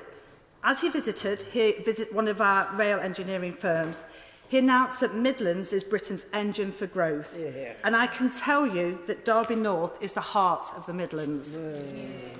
Derby North has long been the unsung hero of industry. And as an example of our industrial heritage, we have an amazing regeneration project in Darley Mills, which was originally powered by the Derwent. This is one of the most complete cotton mill complexes established by Jedediah Strutt, and now houses all types of business, from IT to photography and independent gyms. In Derby North, you heard me say earlier that unemployment is down 64% since 2010. And we have a whole host of SMEs that continue to grow and thrive as a result of their hard work, vision and ambition. I plan to support the opportunity to grow and add even more apprenticeships to the 1,200 plus ones so far created in Derby North. Mr. Speaker, Derby is known for many things. Mr. Deputy Speaker, Derby is known for many things such as Joseph Wright, the artist, our ever-growing microbreweries, one of the most haunted pubs in England, probably haunted by my husband trying out those ever-growing microbreweries, and Pikelets, a small oat cake, which I would recommend to all members of the House. It's also noted for its straight talking, and I hope to bring some good Derbyshire straight talking to this House. We also have a tremendous football team, Derby County, sorry we do, known as the Rams, and recently we had a new chairman, Mel Morris. Mel, as members will know, is a local businessman from Littleover in Derby North, and he's one of our great innovators and the creator of Candy Crush, a game which the Honourable Member for Amber Valley will confirm this fact. we are very fond of in Derbyshire. Mr. Deputy Speaker, I've also known how important community is, and having worked for Help the Aged, now Age UK, I'm even more convinced that we must be supporting elderly people across the country to live with dignity. Having been involved with the Prince's Trust and latterly the YMCA, I recognise there are times when some young people just slip through the net, and I'll be working to provide some real solutions to these issues. When I was 17, I was unable to stay in the family home, and friends took me in for a while, which was really good. And we must make sure that people simply aren't left uncared for. Mental health is also a personal issue to me. My mum suffered from depression, prescription drug addiction and alcohol abuse throughout her life, and it was tragic to watch this beautiful, vibrant woman succumb to this illness. I have also experienced firsthand the tragic loss of my gorgeous and fun-loving cousin to suicide, a man who at the age of 36 took his own life as he thought he had no other option available. This cannot go on. We need to do something serious about it, and I am fully committed to helping us tackle mental health issues head-on, as it's a subject we must not ignore. So, Mr. Speaker, there is much to do in Derby North with business at the heart, and so much needs doing in the community with compassion at the heart. I made a promise on my election night that I will do my utmost for the people of Derby North, and I look forward to many years fulfilling this promise. Imran Hussain. Thank you, Mr. Deputy Speaker, for affording me this opportunity to make my maiden speech in this very important debate this afternoon. Before I start my maiden speech today, I would just like to ask the House to join me in expressing our sympathy with the fathers in Bradford whose children have disappeared. And I am sure everyone will join me in praying for their safe return. Mr. Deputy Speaker, as I make my maiden speech here today, I reflect on my background and roots. I am a working class lad from Bradford. My grandfather came to this country from Kashmir. He came in search of an opportunity to better himself and to provide a better future for his family. He came from a poor village where there was no electricity, let alone job opportunities. And it was in Bradford where he found that opportunity in the mills, where he worked for many years to improve the quality of life for himself and his family. My father started work at a very young age in a light bulb factory in Bradford. And when the opportunity presented itself, he went on to study part-time at college to gain qualifications and was so able to move on and better himself and his family. Mr Deputy Speaker, I started work at the age of 15, sweeping floors at Morrison's supermarket in Bradford, although the House will note that by the age of 17 I was appointed to the prestigious and much sought after position of Head of Toiletries aisle at that time. And honourable members will further note that I was even given my own brush. Mr Deputy Speaker, Bradford afforded me many more opportunities that eventually led me to qualify as a barrister. And it's a great honour and privilege to speak here today as the MP for Bradford East, Bradford, the city that has given me and my family so much. Mr Deputy Speaker, as is customary, I would like to thank my predecessor, David Ward. Now, I didn't agree with him very often, and I didn't know him very well. However, he did have Bradford's interests at heart, and although David was not from Bradford originally, he became part of Bradford, and I wish him and his staff well. Yeah. Mr Deputy Speaker, Bradford is a beautiful city. Its hills and panoramic views have inspired generations. Its people demonstrate all that is great about Yorkshire. They are gritty, determined, and above all else, resilient. They are also creative and hard-working. Bradford East mirrors the diversity of the city of Bradford, not just in its people, but in its landscape. From the farmlands and leafy suburbs of Idle to the inner city areas of Little Horton and Bradford Moor, it is a diverse constituency, both ethnically and socially.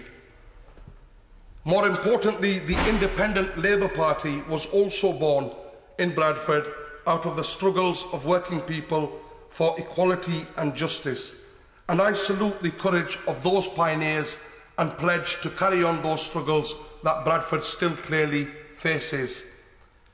Famous Bradfordians of note include the magician Dynamo, who walked across the Thames just outside this chamber. The House will further note again, I have no such plans, certainly not in the first 12 months. Richard Ostler is another famous son who campaigned to end the use of child labour in the mills. And another pioneering figure who can never be forgotten was Bradford MP W.E. Forster, who was the architect of the Elementary Education Act of 1870. Bradford has a proud industrial heritage. Its wealth was created by being the wool capital of the world, and the names and landmarks in the city, such as Lister's and Salts Mill, for example, pay testimony to that past. However, that grandeur has now sadly passed. Bradford suffered from deindustrialisation as early as the 1960s, but is still an important manufacturing centre, and it is now crying out for a new modern industrial and manufacturing strategy to challenge the failing low-wage economy. But, Mr Deputy Speaker, the biggest challenge that we face is undoubtedly our education achievement. Our schools are at the bottom of the league tables, and we have a school places crisis that lies unresolved. This will be a clear priority. 1 in 5 adults in my constituency lack any educational qualification, and our young people are told that they lack the aspiration they need to go on and succeed. As a young person who was told it was too aspirational for somebody like me, for somebody from my background, to be a barrister, I understand only too well how that feels. And it is not that our young people lack this aspiration. It is the circumstances they find themselves in don't afford them the opportunities they need. And what is particularly telling is that both my predecessors made reference to education in Bradford as part of their maiden speeches. Mr Deputy Speaker, we cannot fail our young people any longer. They are the future, and we cannot be in the same place in 10 years from now, having failed another generation of young people, having debates about the failure of education in our great city. They have the potential and the talent to make the city a dynamic, forward-looking, wealth-creating city. We just need to unleash it. Mr. Deputy Speaker, I will be working to bring a game-changing intervention to Bradford to solve our education crisis. The benefits and successes of the London Challenge are clear for all to see. And my heartfelt, clear view is that Bradford's children deserve the same chances and opportunities as young people from everywhere else. Mr. Deputy Speaker, I have fought against injustice my whole life, not just within Bradford, but wherever that may be in the world. And I will be a strong voice in this chamber for the struggle of the sons and daughters of Kashmir, the suffering of the Palestinians, and, as we've heard in this chamber over the last few weeks, the plight of the Rohingya.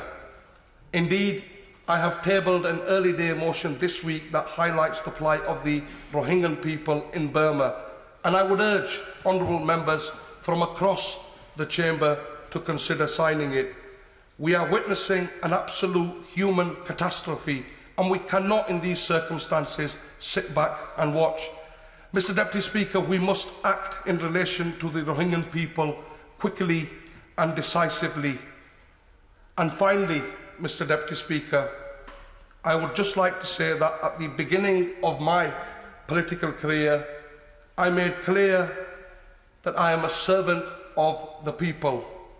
And I want to end here at the start of this new part of my journey by saying to all the people of Bradford that I will always remain their humble servant. David Mackintosh.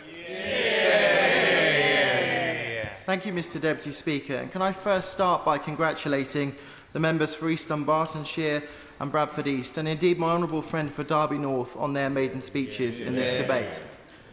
Mr. Deputy Speaker, I'm very pleased to be making my maiden speech today, representing the town where I was born, where I grew up, and where for the last 4 years I served as leader of Northampton Borough Council. I want to start by paying tribute to my predecessors, including Spencer Percival, who in 1796 was elected as the Member of Parliament for Northampton. And to date, Mr. Deputy Speaker, he's the only Member of Parliament to have become Prime Minister, and the only Prime Minister, thankfully, to have been assassinated. He was shot dead in the corridor heading to Central Lobby in 1812, and I was reminded of him daily in my previous job because there's a statue of him in Northampton's beautiful Guildhall. And I was pleased to have been invited here by the Speaker whilst I was Leader of the Council when a plaque was unveiled last year by him to mark the spot. At the time, they said Spencer Percival was assassinated because he failed to adequately address an issue raised with him by a member of the public. So, Mr. Deputy Speaker, you can imagine how nervous I am every time I walk along that corridor as another Member of Parliament representing Northampton, hoping that I've adequately addressed all of the issues that have been raised with me by the members of the public that I now represent. Mr. Deputy Speaker, I want to pay tribute to my immediate predecessor, Brian Binley, who served here for 10 years. He ably served his constituents and was Deputy Chairman of the Business Innovation and Skills Committee, Treasurer of the 1922 Committee, and served on the Conservative Party board. But, Mr. Deputy Speaker, I want to pay tribute to the work that Brian Binley and I focused on for the last 4 years. The Northampton Alive Regeneration Programme, with over 40 projects that are changing our town, including a new railway station, a new bus station, and the University of Northampton is relocating to a new town centre campus. These projects are regenerating Northampton, but the Enterprise Zone is a real catalyst for growth and job creation. 4 years ago, Brian Binley and I lobbied my right honourable friend the Chancellor for the Enterprise Zone. And since then, we've created over 1,000 jobs and attracted over £119 million worth of private sector investment. And that's before the University of Northampton relocation, which is a further £330 million worth of investment and will make a massive difference to our town centre. The work is testament to Brian's commitment and the work done by Northampton Borough Council, Northamptonshire County Council, the local enterprise partnerships NEP and SEMLEP, and all of the businesses, institutions and organisations in Northampton that work so well together. These include, Mr Deputy Speaker, the University of Northampton, Northampton College, Moulton College, and the many fantastic schools, which I'm sure my right honourable friend, the Secretary of State for Education, will join me in applauding. I know members from all sides of this chamber will join me in wishing Brian Binley well in his retirement, and I know a certain golf club will already have seen an increase in their takings.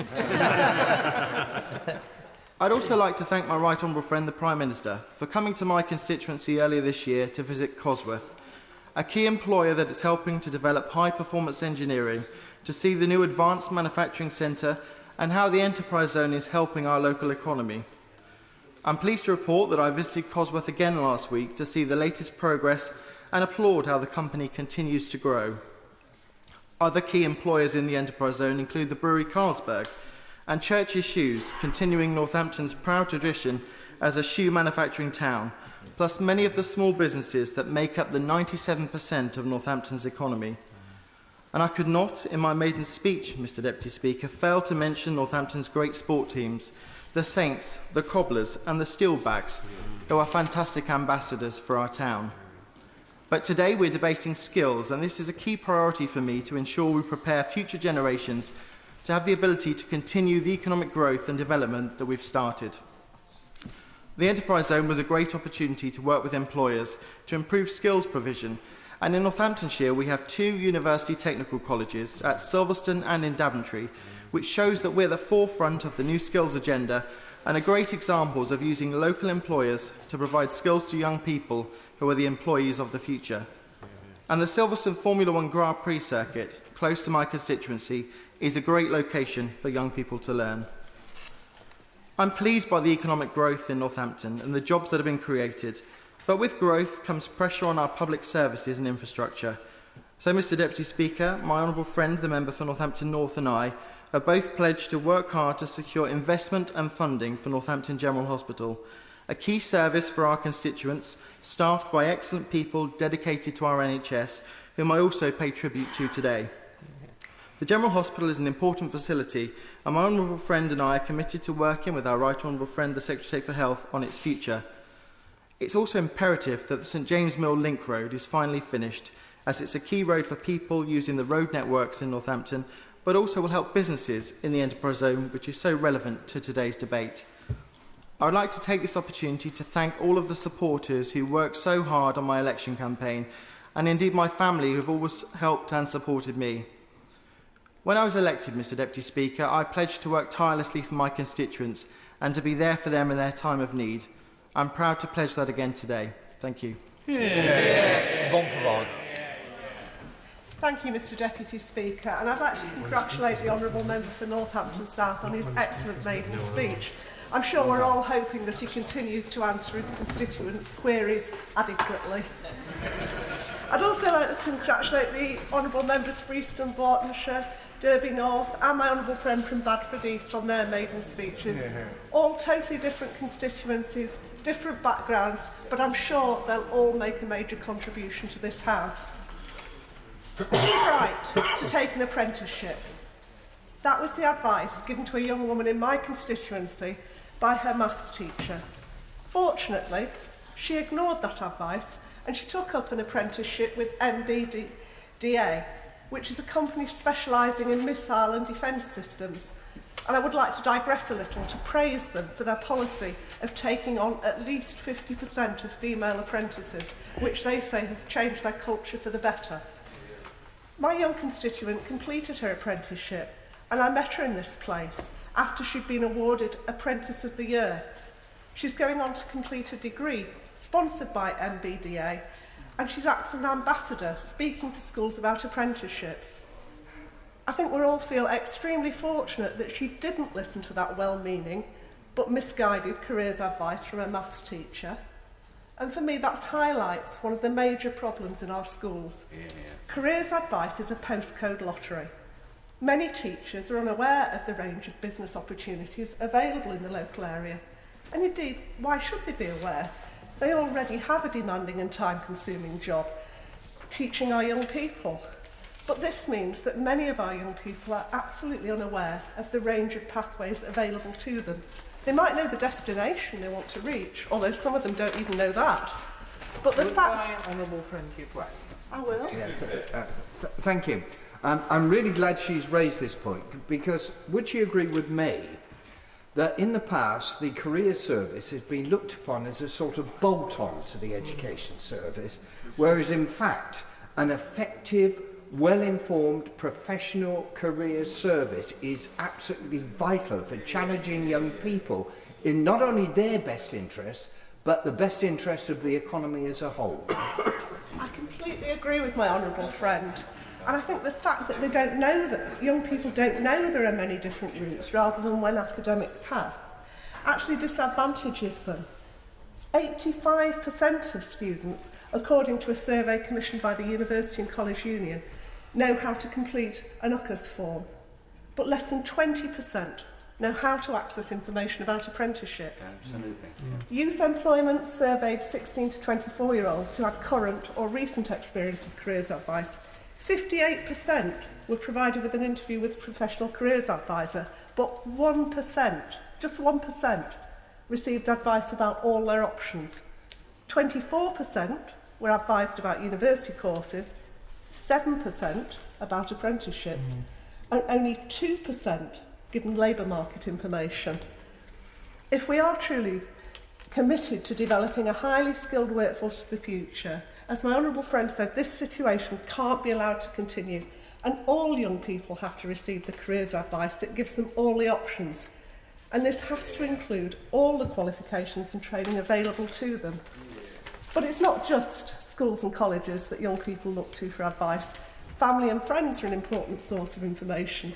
And how are they to keep up to date with the jobs and the training available?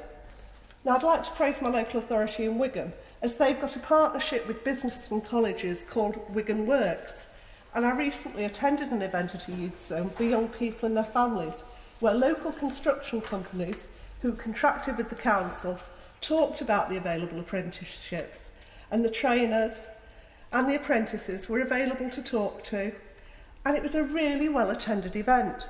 At the end of the event, there were queues of young people and their parents signing up for interviews to take up those apprenticeship opportunities. And that must be a great result, both for the businesses and for the young people. Earlier in the week, Wigan had held apprenticeship awards. And I totally agree with the honourable member opposite. Apprenticeships have to be given a higher status. One of the ways of doing this is to have awards ceremonies and to demonstrate to young people and their families that the academic route isn't the only prestigious choice available. But I can't end my speech without a plea for the funding of my excellent sixth form colleges. My constituency doesn't have schools with sixth forms. Students have to move to another establishment, and I'm really fortunate. I've got outstanding colleges, St John Rigby and Winstanley College, in my constituency. And I'll use Winstanley, who are a member of the Maple Group, which comprises the best performing sixth form colleges, as an example. By the end of 2016, in the last 5 years, they'll have lost over £1 million in funding cuts. And there's nearly £500,000 to come this year. And this is despite the fact that they have 17 Oxbridge offers to students, 36 offers to future engineers, and high-quality offers of apprenticeships. These cuts will impact on the future chances of young people in my constituency. From September 2016, many of their students will start on 3 A-levels, not 4, and the college is struggling to protect their maximum class size of 24. Wigan and Lee College, just outside my constituency, offers high-quality vocational education, but they're struggling to attract engineering lecturers, and they're struggling to pay them at the levels they need to. I'd like to know what the Minister's doing to actually address this gap. 75% of sixth form colleges have cut their curriculum, including languages and science courses. Now, the school leaving age is going to increase to 18 this year, given that the funding for 16 to 18-year-olds is already 22% lower than for students aged 14 to 16. It's absolutely indefensible to cut this funding still further. It is jeopardising the future of the young people in my constituency. Investing in 16 to 18 education and, crucially, giving young people a clear map of the routes through the maze of opportunities, qualifications, by providing the quality careers advice is vital. It's not just vital to the career prospects of young people, but it's vital to create the workforce for the future that provides the foundation for our economic prosperity. Drummond. Mr Deputy Speaker, and congratulations to all the people who made their maiden speeches. They're absolutely fascinating, and it's been really enjoyable to hear lots of them where they've gone all around the country. So I'll have them in mind when I start travelling. I'm very pleased to announce that we'll soon be having a University Technical College coming to Portsmouth. I rang them up about 2 years ago, and finally they're going to be coming next year. Education is improving in Portsmouth, but there has been a lack of options for those who are not academically minded. So this initiative by Lord Baker and others will add to the choice for our young people. Portsmouth is becoming a centre of excellence for maritime services and technology. We have BAE, Airbus, Kinetic and many other engineering companies alongside the Royal Navy. And I'm delighted that many of these companies, along with Portsmouth University, will be sponsoring the University Technical College, as well as taking on more apprenticeships and giving more opportunities for further training. We must make sure that the qualifications are suitable, so I am delighted that the Government is bringing in the new technical levels advocated by Professor Alison, which will provide a vital stepping stone and ensure that employers can recognise that there is a gold standard as an alternative to A-levels. Vocational qualifications should be treated as equal to A-levels, and I'm pleased that young people are going to university with a variety of BTEC qualifications. And while I'm at it, can I congratulate my own nephew, Cuthbert Shepherd, who recently got 3-starred distinctions in sport development, fitness and coaching, and he will be taking a place at Birmingham University to read sports science. You don't necessarily need A-levels to go to top universities. But university is not for everybody, so I welcome the massive increase in apprenticeships, many of whom have been taken up by young people in Portsmouth in a variety of jobs. BAE are taking on 80 this year, up from 40 the last year. And there are also opportunities in leisure, sport, travel and tourism. I've visited many schemes, including those at King's Theatre, Portsmouth College and Cathedral Innovation Centre, to name just a few. I know that an increase in apprenticeships and technical levels will add hugely to engaging our young people in Portsmouth and around the country, and I welcome the initiatives that this Government has introduced. Alison Thewliss. Thank you, Mr Deputy Speaker, for calling me to speak in this important debate on skills and growth. I want to first pay tribute to some of the maiden speakers who've spoken this afternoon. The member for Birmingham Perry Barr, some of them have left now, but the member for Birmingham Perry Barr, I am absolutely associate myself with the comments about ESOL and English as an additional language, because that is also a huge issue in my constituency. And the member for Bradford East was particularly touched by his tribute. He's a huge credit to his family and should be an inspiration to all the young people in Bradford. I also wanted to mention the member for Derby North. She isn't my in-laws MP, unfortunately, but my husband bears the same name as the artist from that town, so I have a soft spot for them. I intend to focus on the need to improve skills, particularly in the area that I represent. My predecessors in this seat, Anas Sarwar, Mohammed Sarwar, Mike Watson and Robert McTaggart, all made reference in their maiden speeches to the need to boost employment in the constituency, so it seems quite appropriate that I make my maiden speech this afternoon. Mr Deputy Speaker, there have been many changes in employment in the Glasgow Central constituency over the years, marked in the main by a decline in heavy industry and a move to a more service-based economy, like many other constituencies described this afternoon.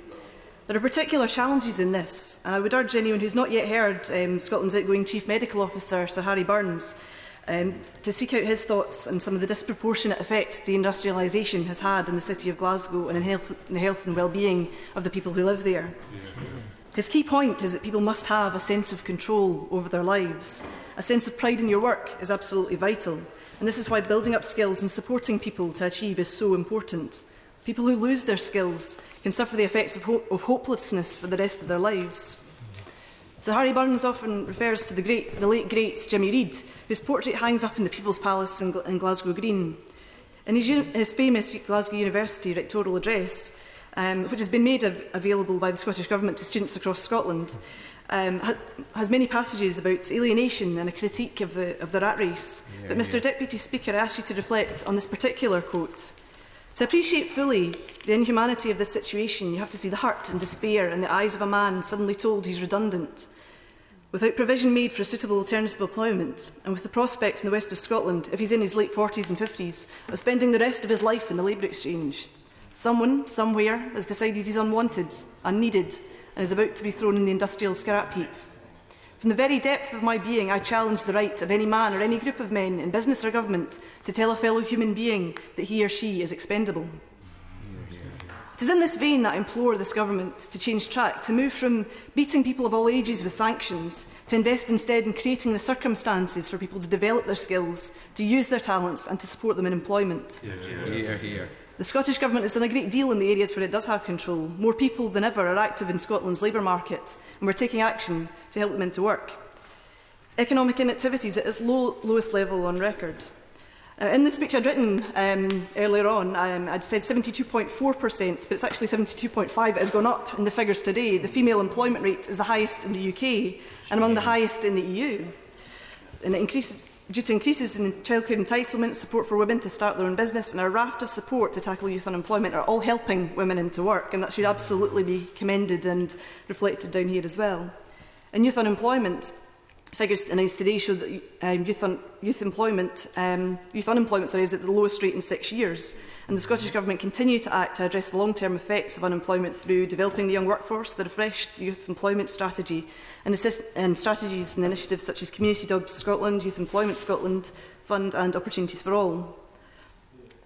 Our Employability Fund in 2013-14 provides £34 million to offer 17,150 pre-employment skills training places to unemployed people of all ages, and achieves 68% of successful job outcomes compared to the UK Government Work Programme, averaging around 20%.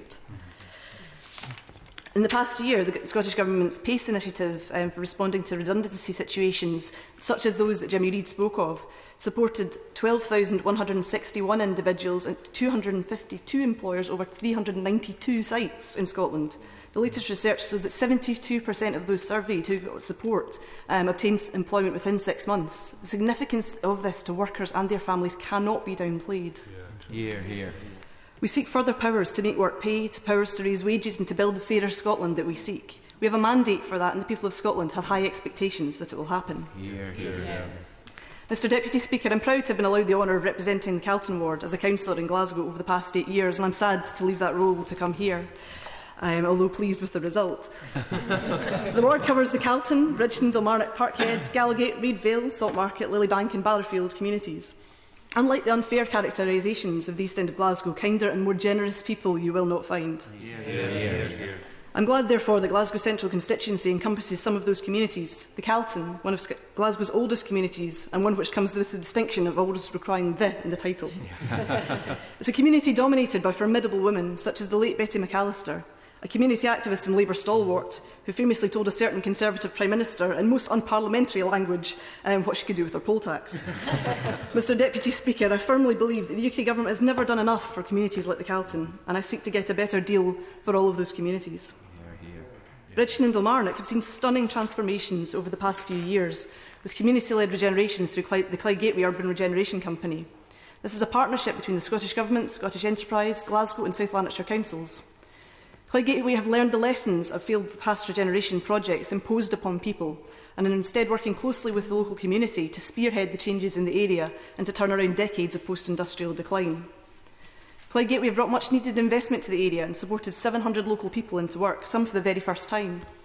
They both seized the opportunity by the Commonwealth Games and embedded good practice, working incredibly hard alongside local people to help them improve their lives. Through innovative use of community benefit clauses and contracts, Glasgow residents have been able to access apprenticeships, and many have now moved on to employment. Any member in this House with construction work going on in their own areas should seek to find out whether such a clause can be brought to their own areas, because it is of huge value to local people. Mr Deputy Speaker, it wasn't just, however, the offer of apprenticeships that's important. There are significant numbers of people for whom their skills are not adequate to be considered for an apprenticeship. 46% of people in the Clyde Gateway area do not have formal qualifications, and this is being addressed just now by local community centres, housing associations and other agencies. They're all working hard to make sure that that figure is targeted and that people of all ages get access to the qualifications and the soft skills even that they need to get into workplace. In the area covered by the Clyde Gateway Initiative, the number of people moving into higher education has improved from 11 to 17% in 2008, but still lags far behind the Scottish figure of nearly 40%. So there's a lot still to be done, although things are moving in the right direction. What's important, though, is that Clyde Gateway have a 20-year plan, and that foresight is what's required. There is no quick fix for problems of deindustrialisation and generational unemployment. The UK Government must look at the example of Clyde Gateway and factor meaningful training into their plans, otherwise we're just setting people up to fail. I invite you all to come to Glasgow and see the transformation that's going on and speak to local people like Grace Donald, whose powers of persuasion have seen Scottish Government ministers part with many a bobby. Mr Deputy Speaker, many others have spoken passionately about their constituencies, but there can be few as diverse and as exciting as Glasgow Central.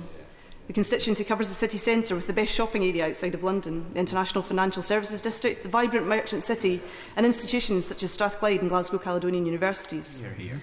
The world-famous Charles Rennie Mackintosh Glasgow School of Art, whose exceptionally talented students have their degree show running just now, and the City of Glasgow and Glasgow Kelvin colleges, all come to make Glasgow a very vibrant and creative city with leading in many sectors.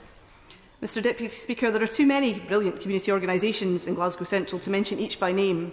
But I would like to single out the Glasgow Women's Library in their new home in Bridgeton, whose staff and volunteers deserve huge recognition for the work they've done for women from all backgrounds in Glasgow and beyond. I'm very proud to be the first woman MP for Glasgow Central, and I'll donate to their archive a copy of my speech along with my rosette and my yellow election dress. Mr Deputy Speaker, the city bears the slogan, "People make Glasgow," and this is absolutely true. The Glasgow Central constituency is diverse in its population, with many churches, mosques, Gurdwara and the synagogue in Garnet Hill. There are people of many faiths and none, with many languages and backgrounds, born and bred, and, like me, those who have chosen to make Glasgow their home and raise their family there. The Glasgow Central constituency is dominated by the Great River Clyde, which flows through it and really deserves to be a focal point of our city. North of the Clyde is the city centre, Townhead, Garnet Hill, Dundas Vale, Kincadens, Anderson, York Hill, Park Circus and Finniston.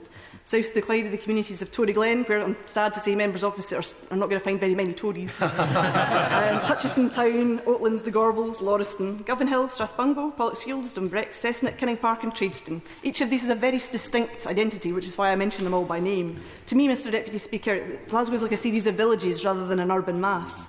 I aim very much to respect and represent each one of them. The constituency contains many wonderful arts and cultural institutions, such as the King's Theatre, the Tron, the Tramway, Kelvin Grove Art Gallery, the People's Palace, the Panopticon, where Stan Laurel played, and of course the very much beloved Barrowland Ballroom. Here.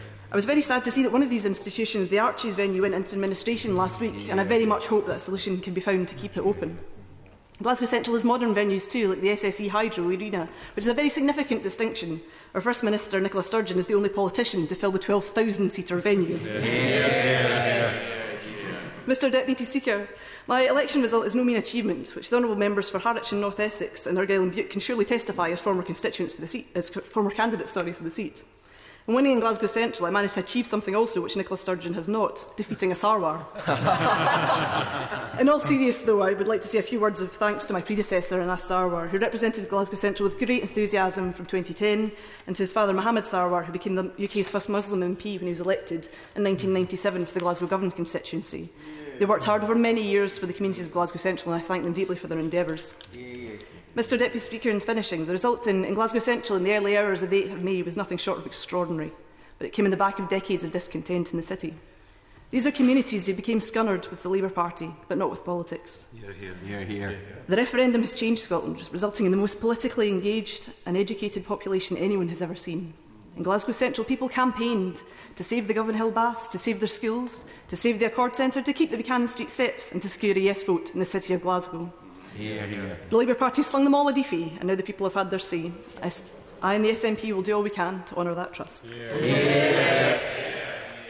Thank you very much, Mr. Deputy Speaker. Can I say what a privilege it is to be called in this debate? Firstly, to welcome you back to the chair, but also to follow the honourable lady and her excellent maiden speech. She represents a fascinating area of the country, and she gave a very good explanation of what has been going on there and her role in that. And it comes on the back of an enormous number of excellent maiden speeches, the new broom from Bradford East, and also the member for East Dunbartonshire, if I can pick out just two, who reminded me of my days as an archaeologist at the University of Edinburgh. So I'm very, very familiar with the Antonine Wall that he describes. This let me turn to this motion and to deal with the issue of apprenticeships. I can agree with the first bit of this motion, that this House notes that improving education is imperative for the future economic growth of the country. I can agree with that, but I can't agree with the rest of it. And it seems to me that if the honourable member for Dudley wants to, who's not in his seat at the moment, wants to have a more bipartisan approach to this, it could start with this motion. And it could actually acknowledge that the apprenticeship programme has been a flagship programme of this government, and that we have put in £1.5 billion into making sure that the programme works. It also does not bear comparison with the situation in my own constituency, where, as I will explain, the advancement of the apprenticeship scheme is having an excellent result. And now one way of looking at that is by looking at the unemployment figures in the constituency. And today's release of the unemployment figures has shown that the total number of people unemployed across the whole constituency amounts to 244. That's a diminution of the number unemployed on the previous month, and effectively represents full employment and the normal churn of people looking for jobs. Most importantly, in the last month, the number of youth unemployed in the constituency was down to 30. And I have every sympathy for those 30, but it represents a very good achievement for the government. Now, in welcoming my friend, the honourable member for Watford, who again is not in the chamber, but to his new position, let me say that I think he's right to stress that the role that MPs have in driving the process along. Each of us has the ability to drive this process along. And in the constituency, I have the Henley College, which is a very strong player in providing training for apprenticeships, and it's been working hand in hand with companies to promote those apprenticeships. And indeed, of course.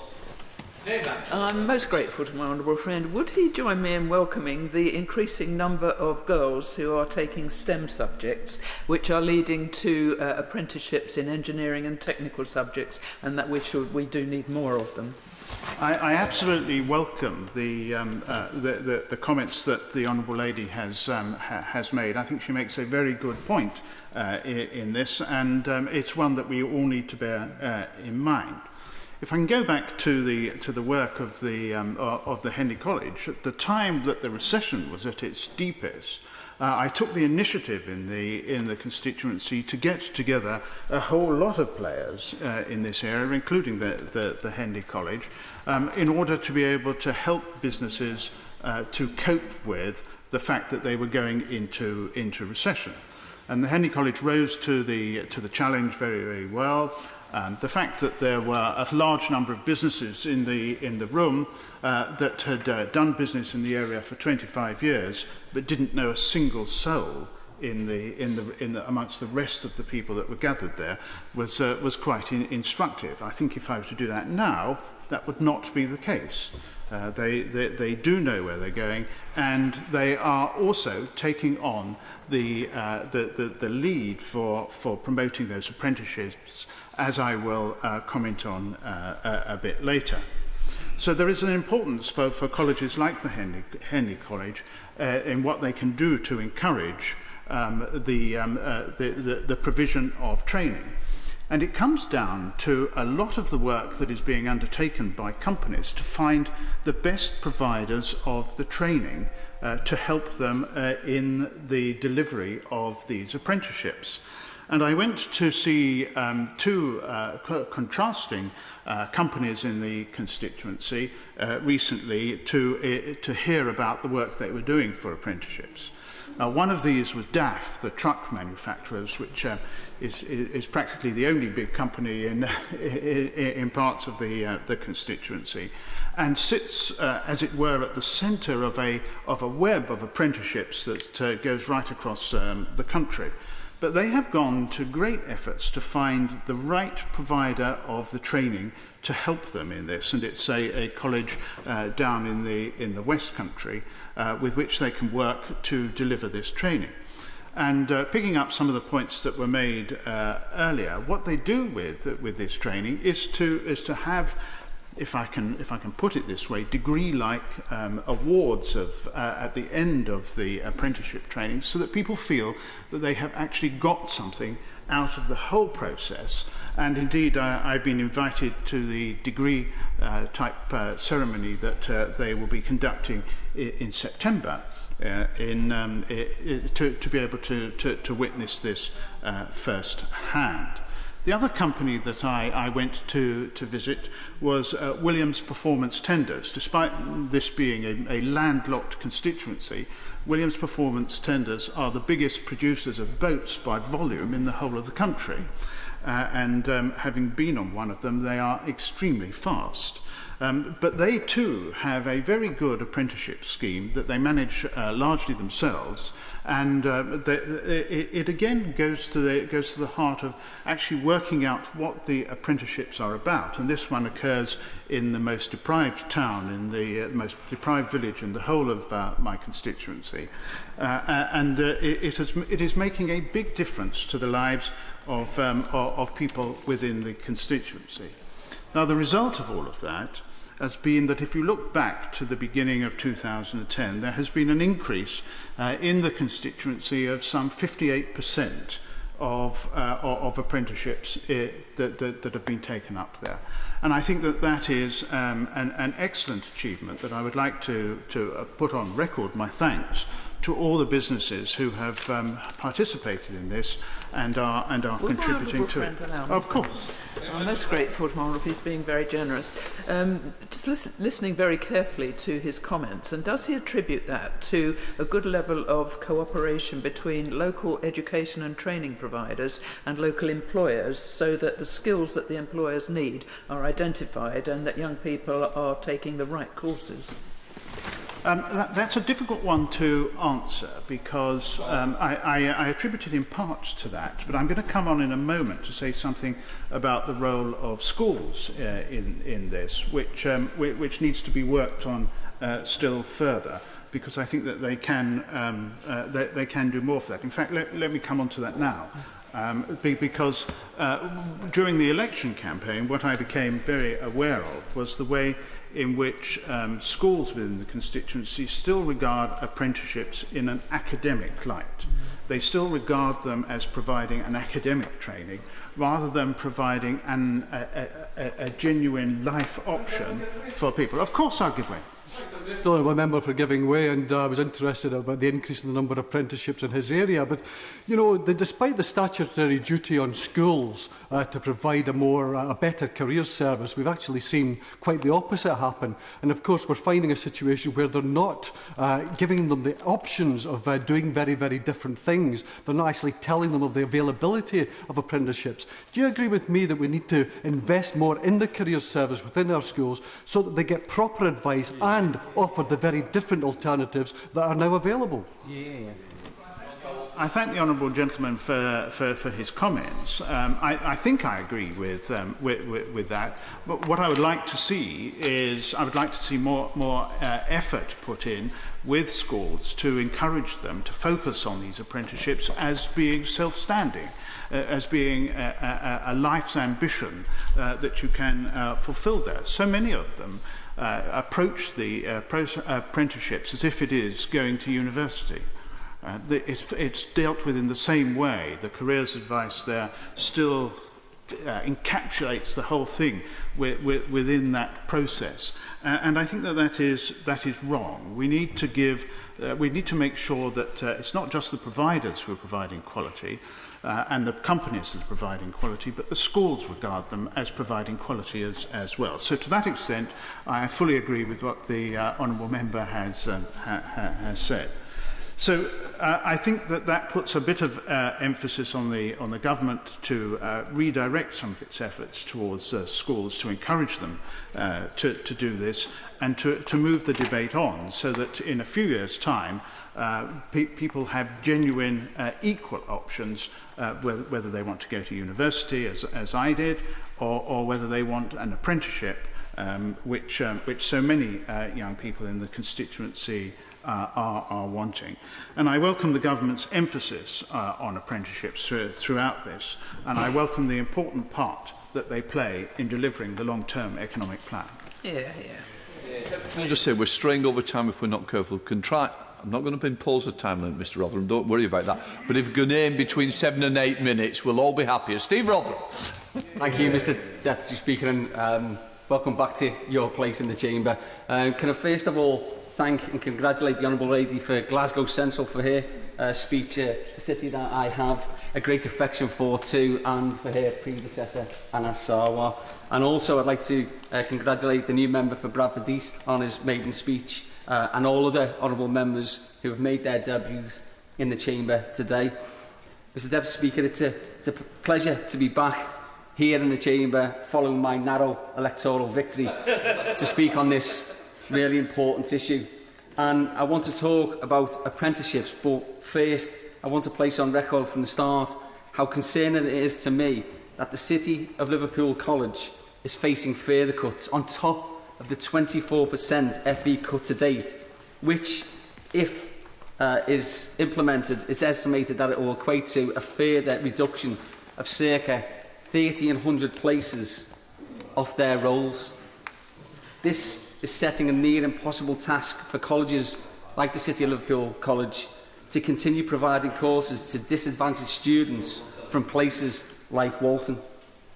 I also want to press the Secretary of State to look more carefully at her department's flawed decision to scrap her department's plan for the UTC in Anfield, something that would have been hugely welcomed in Liverpool Walton and which had the backing of major companies including Peel Ports. The decision flies in the face of the Tory rhetoric about commitments to UTCs in every city. Mr Deputy Speaker, colleagues who were here in the last Parliament will be aware that I was critical of the government for their apprenticeship rhetoric over reality, and it will be therefore come as no surprise to those on the benches opposite that I have no intention of discontinuing that particular stance in this Parliament when they get things wrong. And the reason is, quite simply, that apprenticeships are close to my heart. As a former bricklayer apprentice, I know their value and their necessity in the modern age. That is why it is irresponsible for any government to erroneously claim that they have created 2.2 million apprenticeships, when in fact they have created nowhere near that number, not proper apprenticeships anyway. The apprenticeship the government claims to have created are on average programmes where the average length of stay is just a duration of 10 months. Some, as was highlighted by, and I can't remember the honourable member on the benches opposite, he was highlighting an example of best practice of an apprenticeship that was 16 weeks long. It's not an apprenticeship. It's not an apprenticeship. And I say to the Secretary of State that the figure I quoted of 10-month average length of stay was a figure that I obtained from the Department for Business Innovation and Skills. So she may wish to have a word with her colleagues in BIS before attempting to question her own government's figures. Such illustrations highlight the problem. Short-stay programmes are simply work-based training programmes rebadged to hit government's apprenticeship targets. These distortions are what are commonly perceived as being bona fide apprenticeships, dilute and devalue the brand. I will give way. Thank you, Mr Deputy Speaker. Perhaps if I could just ask the honourable member, if we've created 2.2 million apprenticeships, which he doubts, we've also created 2 million jobs. So on that basis, is it the case that people are moving from apprenticeships into jobs, therefore carrying on their training within the workplace? No, and the honourable gentleman conflates two things, and I think that's exactly what I'm trying to highlight in saying that it's a very different thing to convert somebody in a job who's getting some training and for them people to then be badged as apprentices. They are not. Apprenticeships, I think, in most people's minds are a duration of 2.5, maybe 3 years, where somebody learns the skills of a particular occupational area and then goes on in that skilled area to get a full-time job. Not the 16 weeks shelf stacking example that one of the honourable gentleman's colleagues did give. Yeah. Although in my constituency we've now got the worst of all worlds, as the plans for the UCC have been scrapped, and there's also been a fall of 32% in apprenticeship starts in Liverpool Walton for 16 to 18-year-olds since the Tories came to power. Does one of my friend give way? Of course I give way. I'm grateful to my friend for giving way, and I'm sure his majority is as narrow as the Mersey. Our FE colleges are playing an increasing role in supporting apprenticeships, and we've heard some great examples of that on Monday when the Association of Colleges held their reception. Yet their colleges' ability is being restricted by funding cuts in a situation where they're paid up to a year in arrears for new courses that they actually develop. And that's actually putting them at the mercy of the banks as they run out of money. Does my honourable friend agree we need to sort out this funding mess and release our colleges to drive the apprenticeship programmes we know they're capable of? Thank you, Mr Deputy Speaker. My honourable friend highlights just one of the anomalies within the funding system for FE, and hopefully I'll be able to tease one or two of them out in the time remaining. Mr Deputy Speaker, I believe that we have to be honest about the scale of the problem facing our nation. So today I want to talk specifically about apprenticeships within technical sectors. As colleagues will know, our country is in need of 82,000 additional engineers, scientists and technologists by 2017. To compete globally, almost half of those in technical roles will require upskilling to keep pace with technological advancements. 10,000 new technicians are required for the rail industry, with 30% of those required in London and the South East alone. In aviation, 7,000 new engineers are needed between now and 2020, with 30% needing to be MVQ level 4 and above. And we have a growing number of engineering roles featuring on the National Shortage Occupational List, alongside a stark statistic which says 2 in 5 businesses requiring employees with STEM qualifications and skills are reporting difficulties in recruitment. Mr Deputy Speaker, I believe that the time has come for the Government to introduce a rollout of advanced technical colleges across the UK to match its as yet undelivered commitment for UTCs in every city. We have long lived in a country where the post-16 education system is geared towards results and targets rather than towards businesses and young people's needs and aspirations. In essence, we face a skills shortage in this country in many leading industries such as engineering and construction, because we haven't focused our post-16 education system on equipping young people with the skills that businesses need in order to thrive. Mr Deputy Speaker, successive governments have sometimes got this wrong, and I believe that one way to address this escalating problem is to increase the number of advanced technical colleges. Last week I had the privilege to visit Procat College in Basildon. Now, Procat is an advanced technical college that specialises in engineering, rail, aviation, construction and building services sector. It comprises of 3 skills campuses with over 2,000 students and 850 apprentices. This is a facility that the last Labour government invested in significantly, with around a £20 million bursary. And I visited to learn about how they recruit, train and retain apprentices in specific sectors, because I'm interested in how we can develop the ATC model across the country. In fact, in the 1950s, a host of what are now known as universities, such as Brunel, Aston, Bradford, Cardiff and many more, were all in fact ATCs before they became polytechnics and then universities. And the beauty of an ATC is that they have the direct link to the business, and it's a model, I think, of absolute success.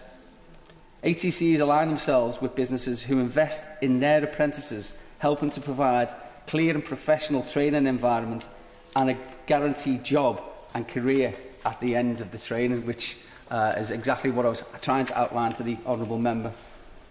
The curriculum with an ATC is also aligned to the needs of that business, and that helps to ensure that all apprentices leave with the necessary skills to be employable. Now, Lord Hesseltine made it clear in his 2013 report on growth that university technical colleges, which have links to businesses, are the way forward. And I wouldn't normally quote Lord Hesseltine. It's not an easy thing for me to say, but after all, he was responsible for bringing Thatcher down, so every cloud has a silver lining and all that. Indeed, I believe we must go full circle and return to ATC status, both in order to restore parity of esteem, but also to address the urgent need for the growing skills shortages that we have.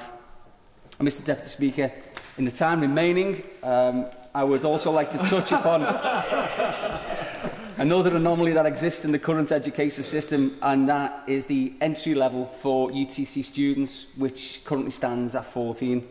At 14, many students will have decided what path they wish to take and if they want to specialise in any particular occupational area. So the UTC is perfect for them, as it allows them to begin their vocational training in a new college at an early stage and focus on that speciality 40% of the time, with the other 60% focused on STEM subjects.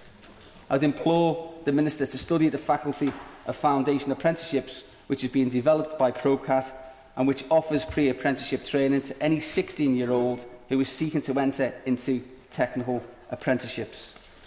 There is a gap in the system, and I think it's a very good way to address it, and I urge the Government to look very seriously at promoting ATCs, step up its game, improve the quality of apprenticeship training to improve real choice for young people between deciding between an academic and vocational route in the workplace, in order to finally achieve that parity esteem that we so often hear about in this place. Yeah.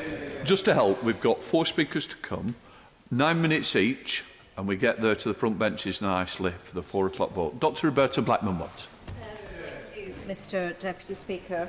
And can I say what a pleasure it is to speak in this debate. I actually think this topic is one of the most important that is facing our country, and we've got to skill the next generation for the jobs of the future.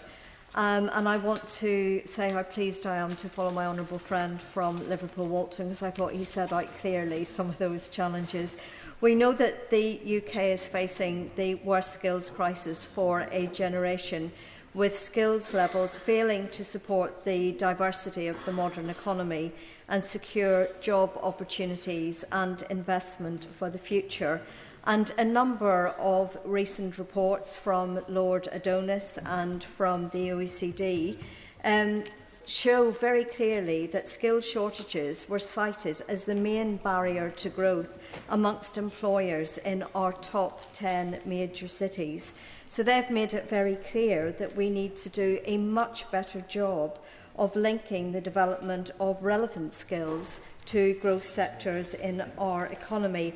Only then will we deliver the economic growth that's needed for the future. Now, nowhere is this more exemplified than in my own area of the north-east of England. And we had a very, very interesting report from the Local Enterprise Partnership last year that really set out the challenge very clearly. It said it's not just the number of jobs that the north-east needs to create, but the quality of these jobs.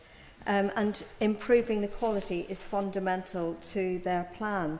They say the area needs to increase the volume of skills at a higher level to address a changing demographic, in particular higher skills required by employers of younger people and those moving in and between work. So that sets out, I think, very clearly the situation that we're facing.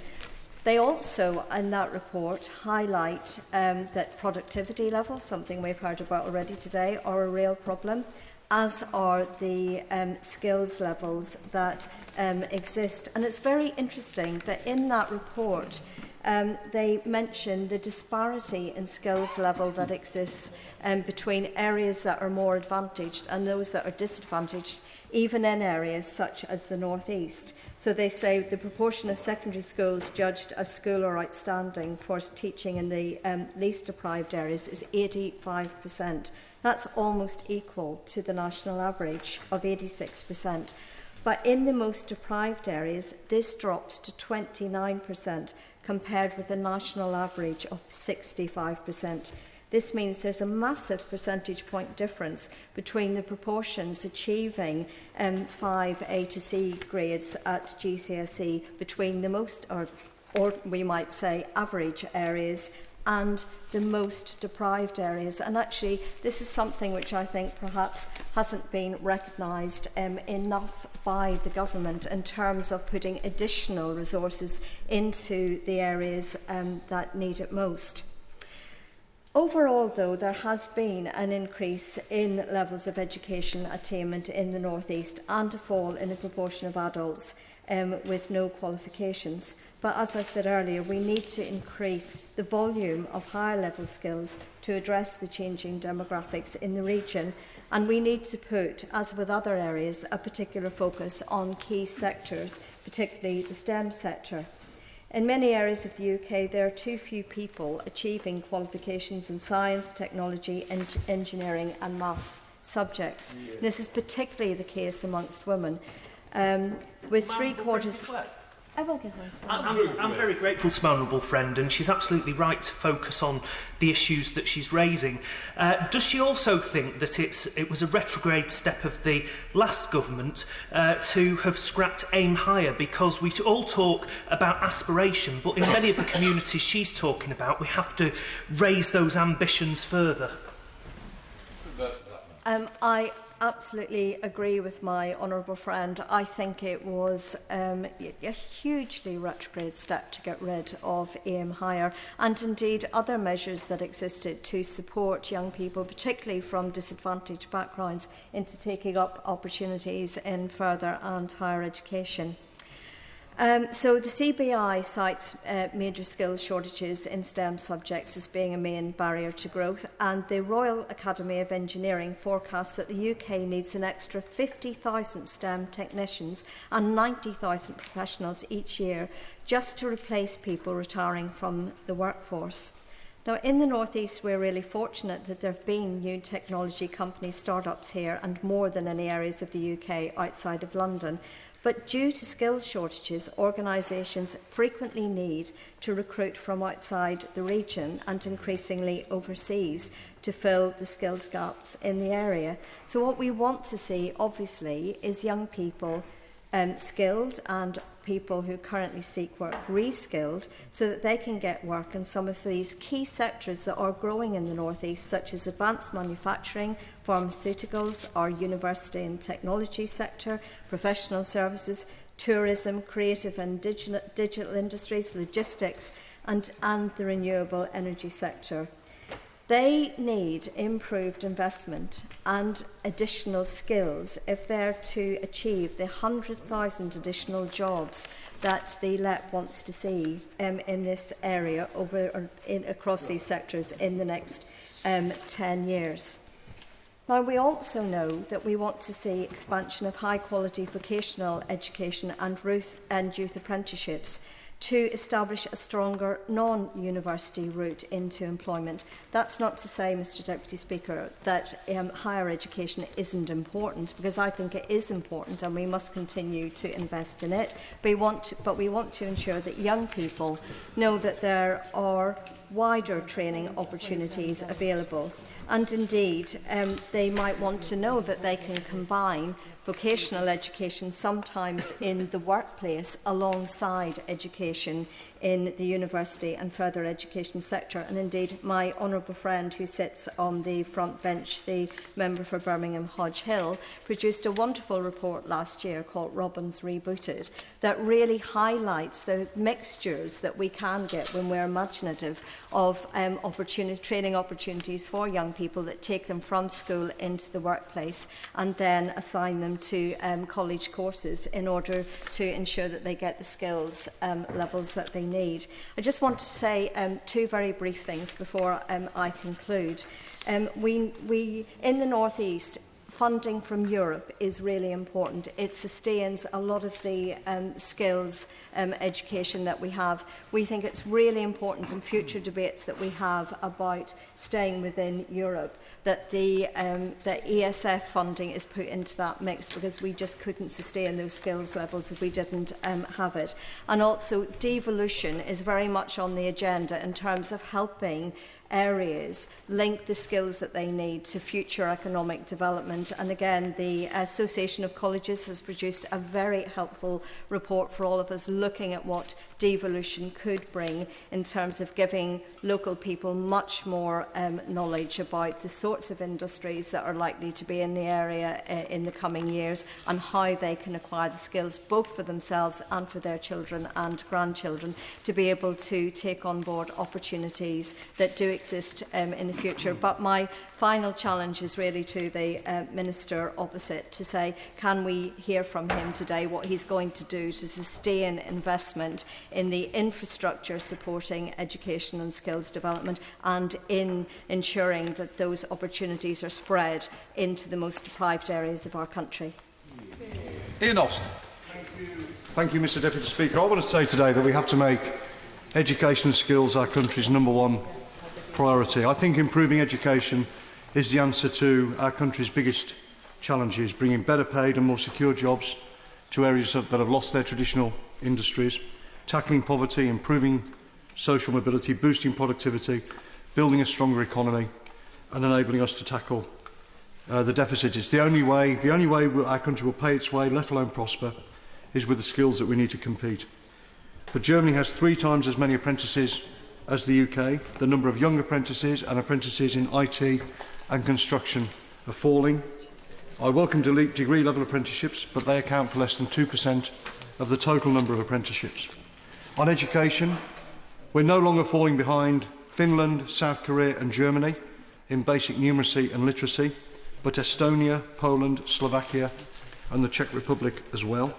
And think about this, we're the only country in the developed world where those approaching retirement are more literate and numerate than those entering the workforce. Children today are going to work with technologies not yet invented, not yet even imagined.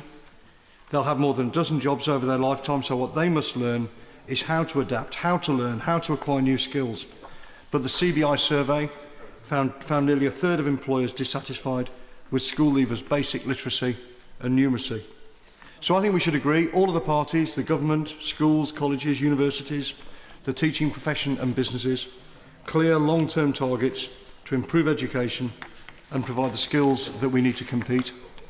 The CBI is right to call for a cross-party review of 14 to 19 education, looking at exams, the curriculum, the status of vocational education, so we can plan properly for the future and prevent the sorts of problems that we're facing in Dudley at the moment. Yes, of course. Thank you. Does the honourable gentleman agree with me that there's a real need for greater and better capacity for particularly 14 to 19-year-old vocational education for children with special educational needs? He's completely right about that, and he'll know, as I do, he'll know, representing Dudley South, that Dudley College has just opened fantastic new facilities on the Broadway. I don't know whether he's had the chance to visit them yet, but he definitely should, to provide fantastic opportunities for young people with profound disabilities and learning difficulties. It's an absolutely unique institution, the first of its kind in the country. It's another brilliant success, down to the Principal Lowell Williams and his colleagues.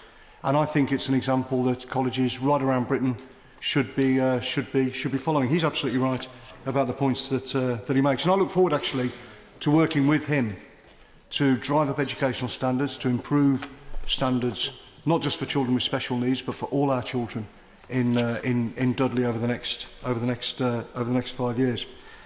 And actually, under the brilliant leadership of Lowell Williams and his colleagues, Dudley College hasn't just provided those fantastic facilities, but has transformed the town centre and opportunities for local people. Our new manufacturing college, Dudley Advance, has been developed with Aston University and local manufacturers.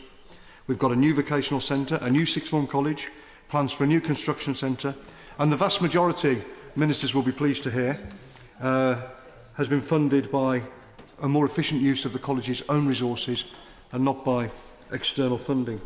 Ofsted has rated all aspects of the college's provision as good or outstanding in its most recent inspections. The college has been named one of the top 3 colleges in the country for students completing apprenticeships. 9 out of 10 students successfully completed their training, compared to 69% nationally. Mr Williams and his colleagues have been helping local businesses grow, educating young people and helping adults get new jobs too. They're doing exactly what ministers opposite have asked of them, but far from supporting their work, government policies are putting courses and places at risk.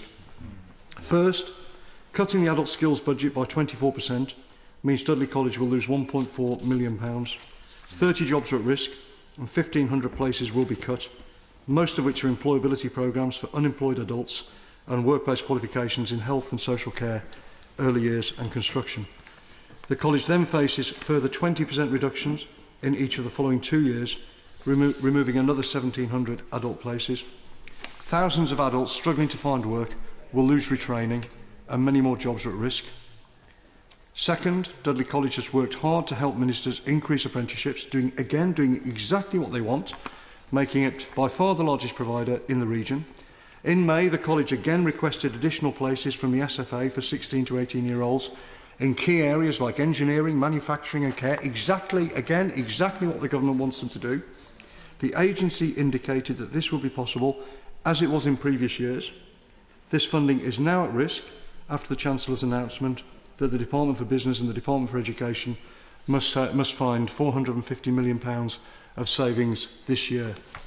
Spending on 16 to 18 is unprotected, and apprenticeship providers are worried that the SFA will not be able to deliver the promised funding. This is the complete opposite of the long-term planning needed to fix the skills gap. Dudley College must either turn away 150 apprentices in priority areas or deliver the training without any funding. The college has also requested growth for 2015, 2016 and beyond, but how will the government meet its targets of 3 million additional apprentices if it can't fund the growth at successful institutions which are already doing a brilliant job, delivering, as I said, exactly what the government wants, like Dudley College? Finally, Dudley College is now particularly vulnerable to changes in the amount of funding that the Education Funding Agency will offer for courses for 16 to 19-year-olds. This has been another growth area, with the EFA set to fund places for an extra 263 learners next year. A significant part of the college's investment in new facilities, like Dudley Advance, has been based on the expectation that EFA funding will increase. But the Chancellor's announcement threatens this funding too, and any change in the number of funded places or the rate of funding will damage the college's ability to meet local needs for skills like manufacturing. This comes on top of the 8% reduction in funding per learner in the last 4 years and the 22% funding reduction for 16-year-olds. I think all of this shows why we should listen to the CBI, launch a cross-party inquiry, set out a long-term plan to tackle our country's skills gap, to make, as I said at the outset, education and skills our country's #1 priority. But for a long-term plan to work, the government needs to give colleges the certainty they need to keep growing to meet demand. So I want to ask ministers opposite, I want to ask the Minister if he'll work with the Skills Funding Agency to set out urgently the number of places it will fund in the coming year. Will he and the Secretary of State for Business set out plans to meet the spending reductions as soon as possible so that providers know how much funding will be available in the future? And can I ask him if he'll come to Dudley to see our college's brilliant work? He can join me and the Honourable Member for Dudley South to visit the college, to meet Mr Williams, to see the brilliant work that they're doing, and to help us and Mr Williams and his colleagues solve the problems that they're facing at the moment. Thank you. Angela Rayner. Thank you, Deputy Speaker. Can I also congratulate you in your election again? And I'd also like to congratulate all of the new members who have made their maiden speeches in the debate today. I think there's an Achilles heel to the skills and growth shortage, and some of my honourable friends have already mentioned some of it, but I want to touch on it, and that's this issue around funding. This debate shows that any pretence that the government have to be in the favour of aspiration is total fabrication. How can you have strong institutions when in my constituency of Ashton-under-Lyne, Tameside College has had nearly half of its funding cut in the last 5 years? That amounts to more than 2.3 million, or 44% of its total budget. Meanwhile, over a third of the population in Tameside have qualifications below an MVQ level 2. It just does not compute. How can my constituents aspire to get on in life, gain extra qualifications, get decent jobs and provide for their families when one of their main routes, further education, is being closed off or shut down? And how do ministers think that my constituents will be able to access the jobs that may come from their much vaunted Northern Powerhouse project without the training and the skills, the revolution that will be needed? Will the Honourable Lady give way? Of course I will. Thank you. I'm grateful for the Honourable Member for giving way, and I welcome her to this House and the fantastic contribution she's made already. In Greater Manchester, which she just mentioned, we spend £22 billion on public services and we raise £17 billion on taxes. The key driver to that, to bridge that gap over the next few years, will be the skills to make sure that we wipe our own feet as a conurbation economically. And so how can the government talk about a northern powerhouse yet not invest in reducing improving the skills we need to make sure that we reduce the amount we spend on public spending and increase the amount we raise in taxes through a skilled workforce? Thank you. I thank my right honourable friend from Wythenshawe and Saleys for his contribution. And just in light of that, I want to give you a bit of an example. People like me who left school at 16, further education was one of the few routes out of poverty. I did an MVQ in care at my local college, and as a young woman, as a young mum, it gave me just the start I needed to find work and fend for myself. When I was a single mum, I needed that opportunity to try and make my way in the world. Further education gave me, and millions more like me, a second chance. It was a vital part of the comprehensive education system, which this government now seems hell-bent on destroying. They are kicking away the ladder of opportunity for thousands of young adults in my constituency in Tameside and Oldham. I recommend you come and visit. It's all right for those who can afford a place at Eton, but there's nothing in this government's cuts to further education which will help the people to aspire to go to Tameside College or Ashton Sixth Form College. I'll let you in a minute. One Nation Britain, do me a favour. Thank you, Mr. Speaker. I'm grateful to the Honourable Lady for allowing me to intervene. Coming from a very similar background to yourself and also benefiting from a sixth form college, I'll give you a different take. In Bexhill, where I am, the sixth form college continues to thrive, continues to provide vocational education and continues to really build people up with their confidence as well. It's a very different pattern to the one that you've just painted to this House. I thank the Honourable Member for his contribution, but can I also remind him of the contributions that my honourable friends have made recently, and that's the enormous 24% cut to adult further education budget in England. It's a massive blow to the hopes and aspirations of millions of people who just want to get on in life. People who want improved qualifications to improve their pay and prospects. People who want to learn English so they can be fully part of our communities, get work and pay their way in our country. People who may have lost their jobs because of the massive cuts in public services and want to retrain and develop new skills. Women with families who want to return to education and better themselves after bringing up their children. Young people looking for an apprenticeship because they have a vocation in life. On that, will my friend give way? Absolutely. I'm very grateful to my honourable friend, and I too welcome her to her place as my neighbouring colleague in Tameside. But in respect of upskilling young people, isn't it worth commending Labour-controlled Tameside Council, who, working with local partners and local businesses, have established a Tameside apprenticeship company in order to provide those opportunities that she mentions? I thank my right honourable member for Denton and Reddish for his intervention. And you're absolutely right, but this government is saying no to all of these people. They're kicking away the ladder of opportunity for them, and they're destroying people's hope. It's a massive blow to our economic success as a nation, and Mr Deputy Speaker, they are setting our country back decades. This side of the House is agreed that the future for Britain is a high-skill, high-wage, dynamic economy where learning is lifelong. We do not believe in a race to the bottom on the basis of low skills and low wages so that we can become the sink economy of the developed world. No, I'm going to continue, thank you.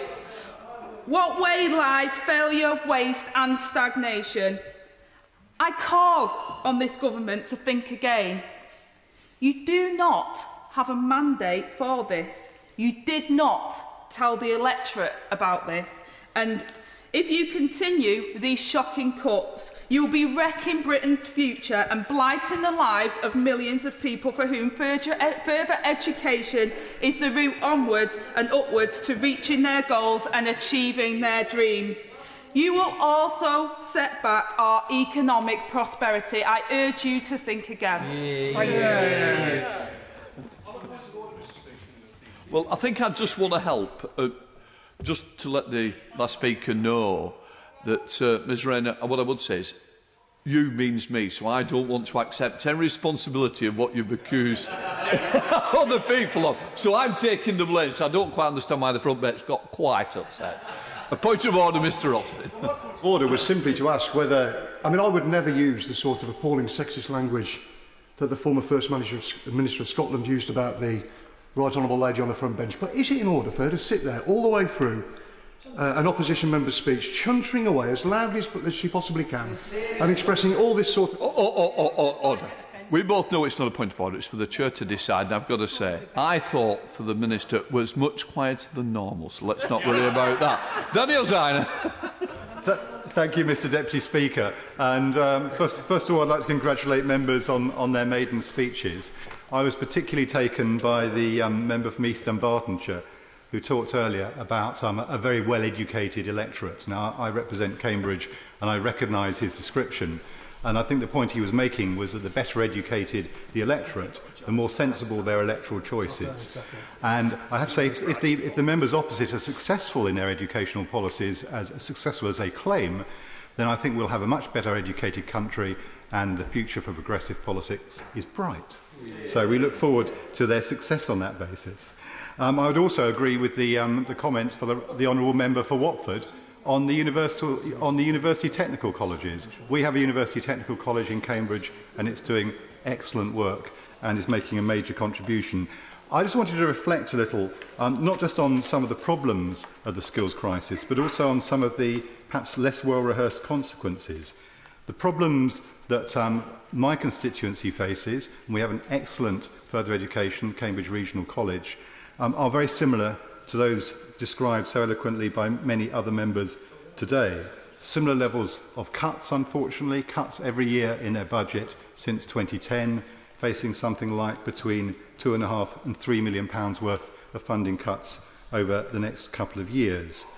And yesterday we had a number of representatives from the University Colleges Union, from Unison, from the Association of Teachers and Lecturers, and they were fleshing out what that actually means, because while honourable members opposite clearly claim that things are going well, the people on the front line are telling us what it actually means in practice. And some of the things I was hearing, particularly about the de-skilling effectively of many of our key people, the transfer from people who have been lecturers to become instructors, for instance. I don't think many of us would like to be offered the opportunity of, in the following year, coming back to do effectively the same job for £10,000 a year less in a very different kind of status, which is what is clearly happening in a number of places. And whatever one feels about the effect on those individuals, you've also got to ask yourself is, what is the effect on the learner experience? And I do not believe it can be good. But if you don't want to take the messages from the people who represent the staff, then I would suggest go and talk to employers in your area, because I do in my area. And the messages I'm getting in terms of skills shortages are absolutely clear. Our local economic partnership, the LEP, recently did a survey and found that something like 91% of employers told us that they had had problems recruiting in the previous year because they couldn't find people with the right skills. That's a real block on economic progress in our area.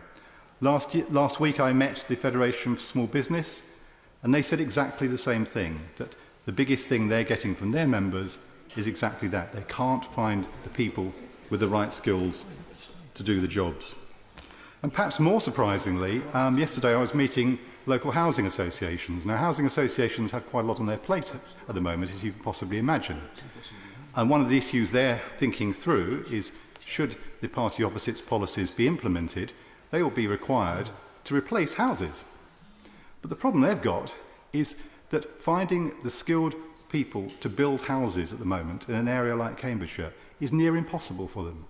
It's a real problem. So it's a basic problem with that policy. But I'll tell you what the answer is for them. The answer for them is migrant labour. It's people coming from other countries because they have got the skills and they will come here and do the job. One of the things interesting about that is that it's often claimed in some of the debates on other issues that the pull factor to this country is benefits, people coming here for benefits. Actually, the pull factor is lack of skills in this country, our inability to train our own people to do the jobs that we need. So I would suggest to the members opposite, in a friendly, positive way, that this is a 5-year parliament. It's a long time ahead. If we want economic success, what you've got to do is you've got to analyse the problem correctly in the first place. If you misdiagnose the problem, then you are absolutely certain to fail to get the answer right. So, please do. Thank you. One of the problems we have in this country is the difference in the different regions. And unemployment in the northeast of England is nearly 50% higher than it is in the rest of the country. Yet we've seen a shift of money from the north to the south. And I appreciate the honourable member has problems in his areas, but we do have this shift north to south of funding. Does he agree with me that that's one of the issues that the government really does need to tackle? Well, it's certainly right that you need different approaches for different parts of the country, which is why I've always been a strong regionalist and which is why I decry the savage cuts to the regional structures that were introduced by the last government. I have to say we also have funding problems and inequalities in our own part of the world. Cambridgeshire schools, for instance, are woefully underfunded compared to other parts of the country. So it's a complicated set of issues, but in general you're absolutely right. There's been a shift of resources away from wealthy areas to from poorer areas to wealthier areas, and that cannot be right in general. I'd just like to reflect also, though, on some of the alternatives and some of the solutions. Now, given what I've already said, fairly obviously in my view, the kind of policies that are being pursued in terms of reducing resources to those who provide our training services cannot be the right way forward. But there are other things too. It goes beyond our colleges. As I just made reference, our sixth form colleges have suffered an enormous hit in terms of funding in the last few years. In the last 5 years, my understanding is budgets cut by as much as a third. Now, we have some fantastic sixth form colleges in my constituency, some of the best performing in the country. But they only continue to be well performing because of the heroic efforts of staff in very, very difficult circumstances. Some of them facing appalling recruitment problems now. This is not sustainable. It is not going to be able to go. We're not going to be able to go on producing good results with ever diminishing resources. So that just, quite frankly, isn't going to work. And we've also seen a near destruction of the careers service in many places. And of course, what that has meant is that all too often now, careers advice falls to teachers who are not necessarily trained in making the right suggestions to young people. Now, quite understandably, they tend to fall back on their own personal experiences. And so what happens, far too often, the advice that's given to our young people does not necessarily put them down the vocational route that would be best for them. Now, there are some good things happening. In my constituency, for instance, Marshall Aerospace doing a very, very good job working with schools on a programme they just launched to encourage more young people to go into engineering. But frankly, it's a drop in the ocean compared to what we actually need. So I would suggest we need a major change of tack to tackle this problem. I have to say I've not heard much from the other side, which gives me great confidence that this is going to happen, and I fear we're going to have to wait for a different government to actually solve these long-term problems. Liam Byrne. Madam Deputy Speaker, thank you very much. This has been an excellent debate this afternoon, and it's been made all the better for the outstanding maiden speeches that we heard this afternoon from the Honourable Member for Dunbartonshire and for Glasgow Central, for Derby North and Northampton South, and from my honourable friend, the Honourable Member for Bradford East. I was very glad to hear about the warnings and the risks to our line of work from the Honourable Member for Northampton South. I thought the Honourable Member for Derby North spoke with great courage about the progress that we need to make as a country in improving our mental health services. And I thought the Honourable Member for my honourable friend, the Honourable Member for Bradford South, Bradford East rather, spoke with real passion and force about the transformative power of education. They all spoke with great wit, with great eloquence and with great passion, and they made both a mark on the debate and on the House this afternoon. Now, Madam Deputy Speaker, what we've sought to do in the debates this afternoon is really put this challenge of productivity centre stage in the House's thinking this week. And I'm delighted that the Chancellor has now woken up to the productivity crisis that bedevils us, arguably 5 years too late, because the facts are now very clear, and the facts are extraordinary, and the facts are alarming. There is now a 20% productivity gap between the United Kingdom and our G7 competitors. What does that mean? Well, it means something pretty stark. It means that what the rest of the G7 finish making on a Thursday night takes us till the end of Friday to get done. Now, if this carries on, it will mean something pretty simple for the UK economy. We will become the cheap labour economy of Europe, while the rest of our competitors, and we heard many of those stories today, continue to streak ahead. Quite simply, unless we grow smarter, we are going to grow poorer.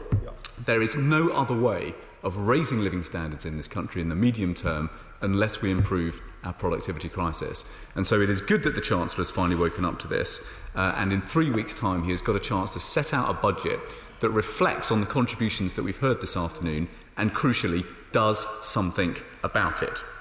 Now, the productivity crisis has come round every decade or two in this country since the Second World War. And indeed, in the 1970s, we invented a phrase for it. We used to call it British disease. Well, Madam Deputy Speaker, right now, the growth in productivity today is worse, not better, but worse than the growth in productivity at the end of the 1970s. British disease is back, and it is worse than ever. Now, the danger is, of course, is that this is unfolding at a time when our challenges are getting stronger. We're now all pretty familiar with the strength of the education system in countries like China and in cities like Shanghai, and I want to commend the government for actually seeking to learn what lessons it can about the way we improve our education system from some of those new competitors. But I think it is next year that China will spend more on science than the whole of Europe put together. 4 out of the top 10 biggest global technology firms are now Asian. We are going to fall behind and fall behind fast unless we tackle the subject of this afternoon's debate with far greater vigour. Now, I think across Westminster and beyond, there is an acceptance, there is a sense that reform of technical education is too fragmentary, it's not ambitious enough, and it is too piecemeal. And I think that what we are seeing in some of the government's reforms at the moment are some challenges to every single rung of the ladder. So at the moment, and I hope the Minister can clarify this in his remarks when he stands up, it's not clear whether the English Baccalaureate will apply to all students in all schools, such as UTCs. The Honourable Member for Watford, who's not in his place, was unable... he is. The Honourable Member for Watford was heroically unable to answer the question quite understandably this afternoon. We hope the Minister will do a better job. The number of unqualified teachers in our classroom is rising, up 16% at the last count. Half of state schools today don't send a single girl to do A-level physics. The CBI says that our career service in this country is now on life support. As the Minister will know, the number of apprenticeships for the under-25s didn't rise in the last year. It actually fell. The Secretary of State needs to do far more to talk about the apprenticeship opportunities that she is championing within government for 16 to 19-year-olds. And of course, there is now a kind of widespread acceptance that it is not enough for the government to talk about its ambition for numbers of apprentices. It's got to talk about raising the quality bar too. A far too small number of our apprentices go on to degree-level study, and although I know the Minister is working hard on this, it is simply not good enough, as my honourable friend, the member for Dudley North, pointed out, that only 2% of apprentices go on to degree-level studies. And at the moment, 70% of higher apprentices go to those who are over the age of 25. There's been a 40% fall in the number of people studying HNCs and HNDs, and the result is that the skills gap is now simply getting wider and wider. The Chief Executive of Jaguar Land Rover, Mike Wright, says that there is now something like a 40% gap every single year in the number of engineers that we're qualifying. And I thought my honourable friend, the member for the City of Durham, set out with tremendous eloquence what damage this is now doing to the fabric of our economy. But perhaps most serious of all of those challenges, perhaps most serious of all, is the fact that the government seems hell-bent on destroying the spine of the technical education system in this country, which is our further education colleges. And we heard powerful testimony this afternoon, Madam Deputy Speaker, about some of the damage that is being wrought all over our country. So my honourable friend, the member for Perry Barr, spoke with his customary eloquence about the impact of the 24% cut delivered in year to the adult skills budget. It is very hard for cities like Birmingham to move people up the skills ladder when every single rung of that ladder seems to be being broken. And my honourable friend was absolutely right. I will in a moment. My honourable friend was absolutely right to set out the extraordinary work that colleges like South and City Birmingham College and Birmingham Met are doing, but they are doing it despite the government and not because of the government. I give way to the honourable lady. Grateful for the right honourable friend giving way. Your words might have more credence were Labour not doing the same in Wales to further education colleges there. And it's quite clear that cuts are being delivered, and in fact that qualifications, and particularly STEM subject qualifications, are not being achieved in Wales. Well, I'm afraid the honourable lady cannot evade the fact that across our country today there is a cut of 24% being delivered to adult education budgets. And right now, colleges all over Britain and college leaders are saying this to honourable and right honourable members, that there are many colleges that are now about to fall over. And if the government is serious, and if the Minister is serious, as I hope he is, then he has got a judgment day coming at him in 3 weeks' time. Because if the Chancellor stands at that dispatch box in 3 weeks' time and does not deliver a sensible, sustainable settlement for further education, then I fear that his ambitions for the future of the technical education in this system in this country will come to naught. My honourable friend, the member in a moment for Liverpool Walton, set out the horrifying scale of cuts to Liverpool College. I can't believe that a college like Liverpool College is having to lose something like 1,300 places, I think, was the figure that he used, at a time when actually the prospects for regeneration in Liverpool are looking pretty good. My honourable friend, the member for Dudley North, talked about the catastrophe now unfolding in Dudley College, when the college is doing anything and everything to help people in Dudley get up the skills ladder, get qualified, get those better jobs. And again, it's doing it now despite the government and not because of it. And I thought my honourable friend, the member for Ashton-under-Lyne, has not been in this House very long, but she made a powerful speech this afternoon about the damage that is now being wrought to Tameside College and the denial of opportunities that she is already seeing in her constituency. The right answer was, of course, to protect the 16 to 19 education budget. That would have delivered something like a £400 million uplift to further education over the course of this Parliament. Well, of course, the government has got to take a decision in 3 weeks' time. Is it serious about backing the Secretary of State for Education in her ambitions? Is it serious about backing the Minister in his ambitions, or isn't it? There is a decision time, and the Minister will be judged on whether the Chancellor delivers in early July. I give way to the honourable member. Thank you for taking me. I wonder if the honourable member would agree with me that one of the prime examples of the lack of numeracy in the workforce in the UK that is undermining our productivity is the inability of members in the government on that side of the benches to make any association between the massive cuts that they're introducing and the reduction in the skills base and skills training in this country. Is absolutely right. And it was a case that was set out, I thought, with some force by my honourable friend, the member for Cambridge. There has been an improvement in the youth unemployment figures, but the youth unemployment is too high in this country. Yet, over the course...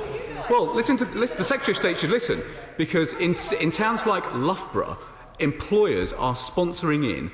As a country, we have now imported 300,000 people over the course of the last Parliament, because firms in this country have been able to prove that there is a skill shortage. And I'm afraid that gap and that pull is only going to get greater unless the Secretary of State weaves her magic with her honourable friend, the Chancellor, in 3 weeks' time.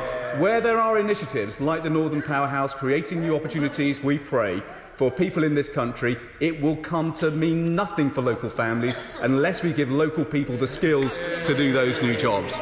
Now, last week in Westminster Hall, the Minister was reflecting, thoughtfully, as he often does, on his ambition to agree, for the long term, some strategic principles to underpin some reform of the technical education system in this country. And our motion this afternoon, Madam Deputy Speaker, gives him a chance to seize that opportunity with both hands. It's been welcomed. It's a motion that's been welcomed by the Institute of Mechanical Engineers this afternoon.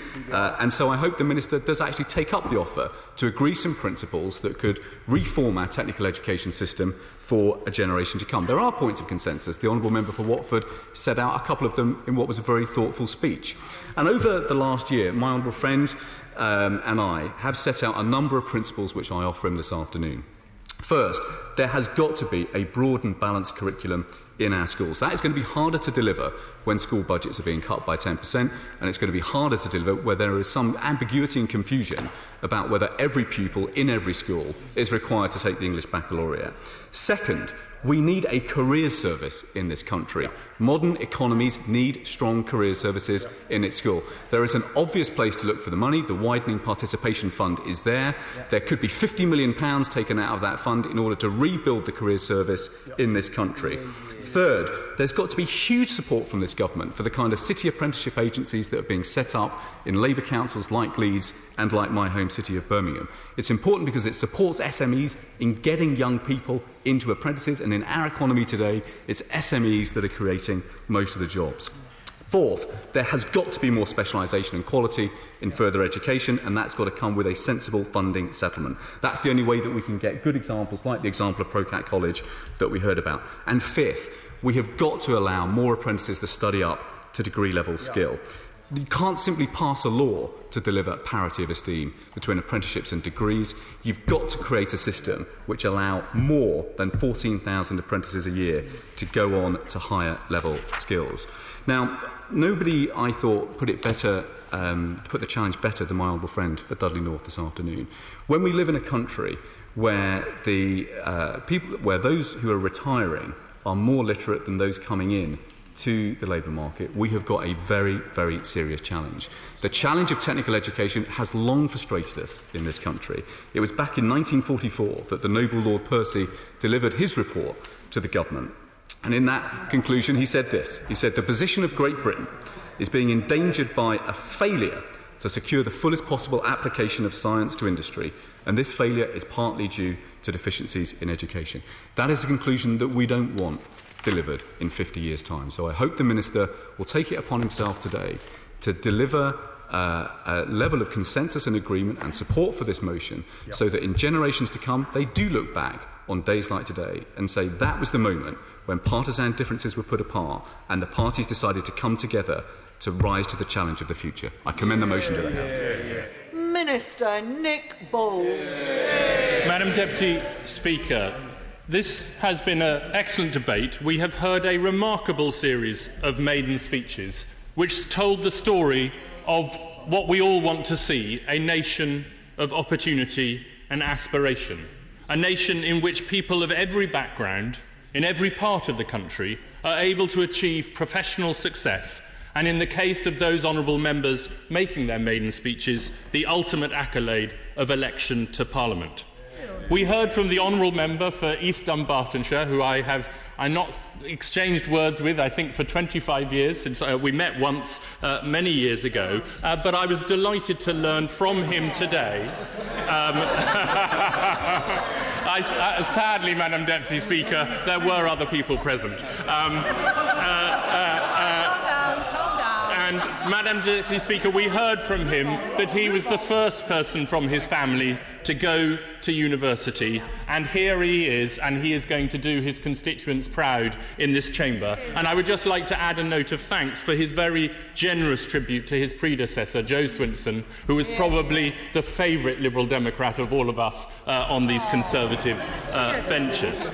We heard also from my honourable friend for Derby North, who's going to be relieved to hear that I'm not going to recall a meeting 20 years ago with her. And we heard from her the idea of a nation of aspiration, which gave her the opportunity, despite an education that had not given her great qualifications or a degree, an opportunity to succeed in retail and in manufacturing, and then to find her way onto these green benches. And having heard that fantastic speech, I can assure her that she will do much more than double her majority in 5 years' time.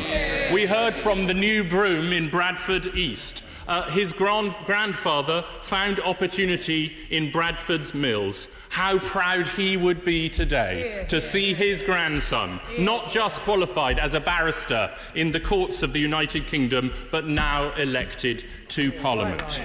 We heard from my honourable friend for Northampton South, who spoke eloquently and with the experience of a local government leader of the role of education in regeneration, and in particular the project that he has spearheaded, the Northampton Alive regeneration for Northampton. I have no doubt that he will never give any of his constituents reasons to follow the example of his predecessor's assassin.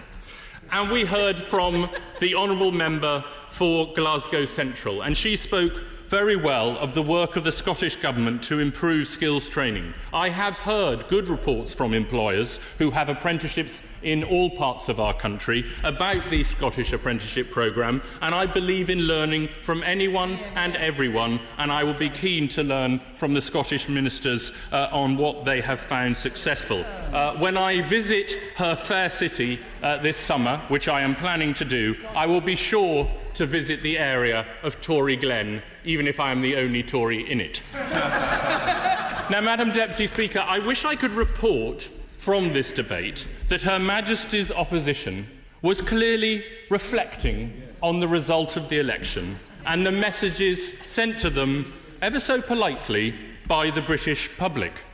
I wish I could tell you, Madam Deputy Speaker, that they were approaching this subject with humility and an open mind, asking themselves if there was anything in their presentation before early May that perhaps they should revise.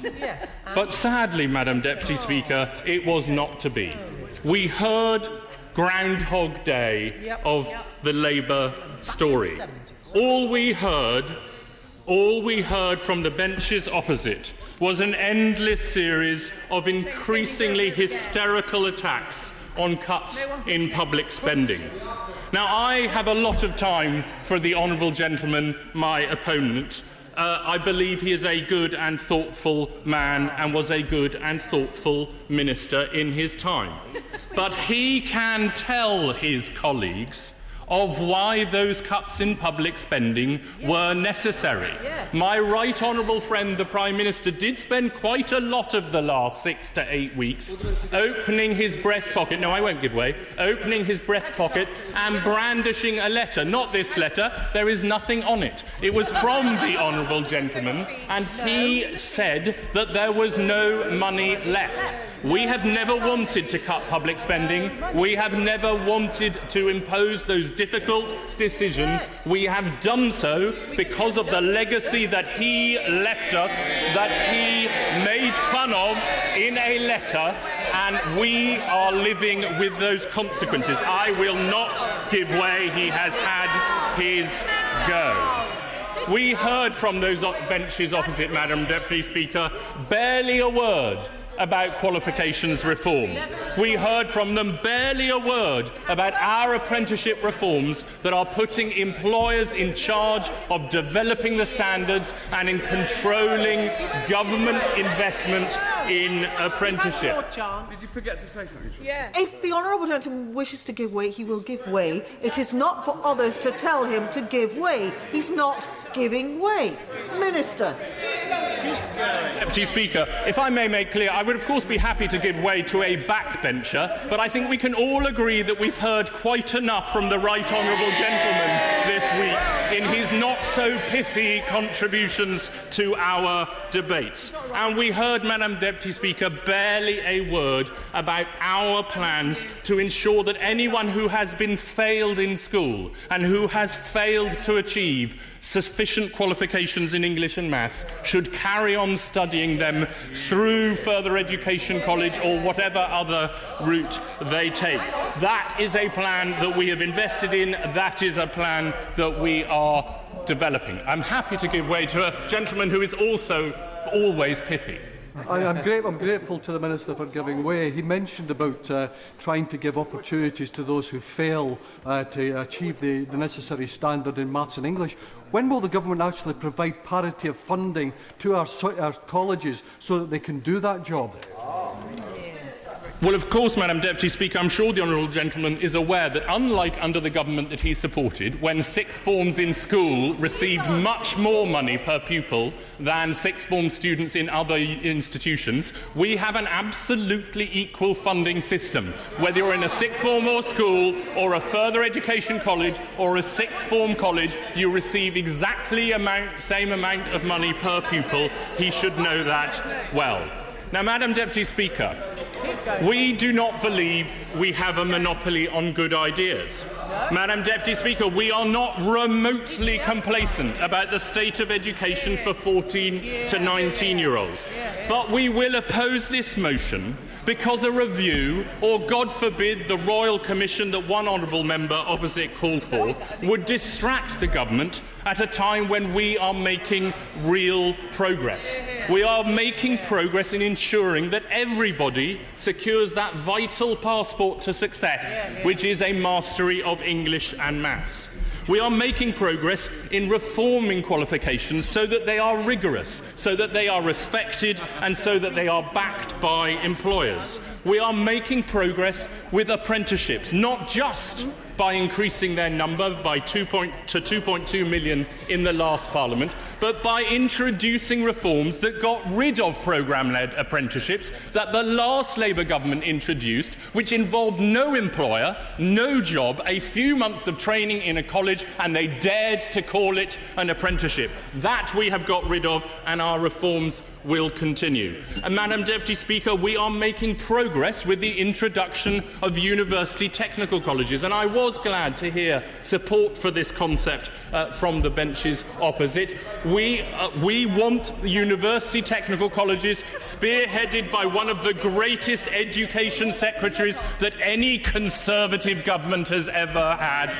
We want university technical colleges to be within reach of every city, but we want them to flourish too, and we will be looking to make sure that every university technical college can succeed both financially and educationally.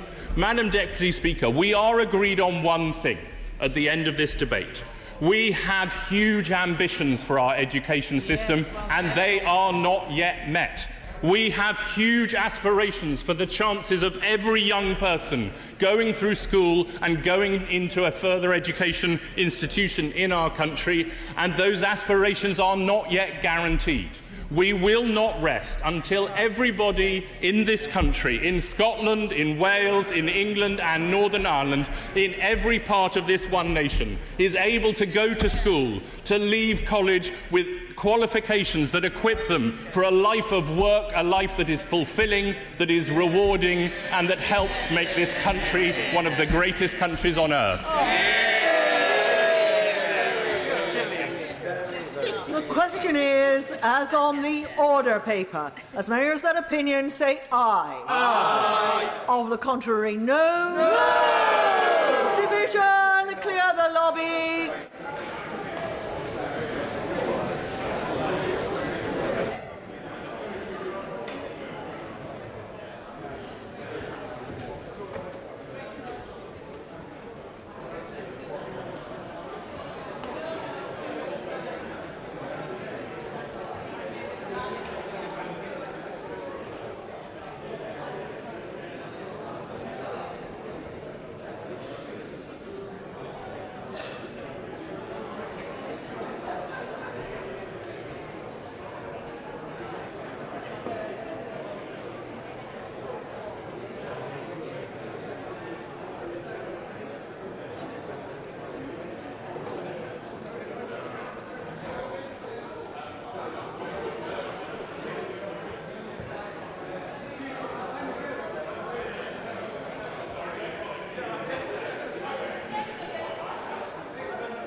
Order.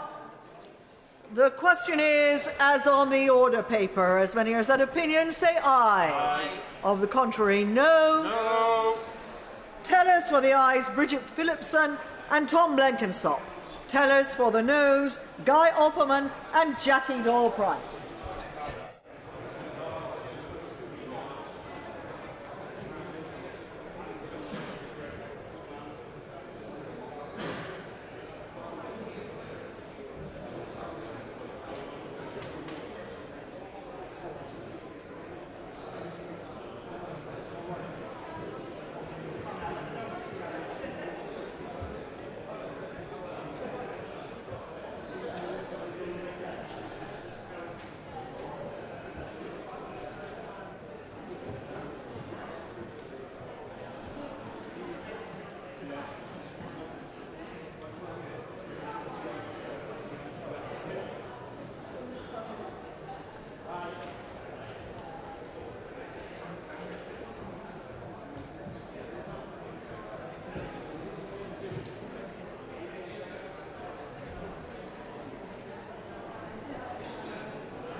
Lock the doors.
The ayes to the right, 265. The noes to the left, 315.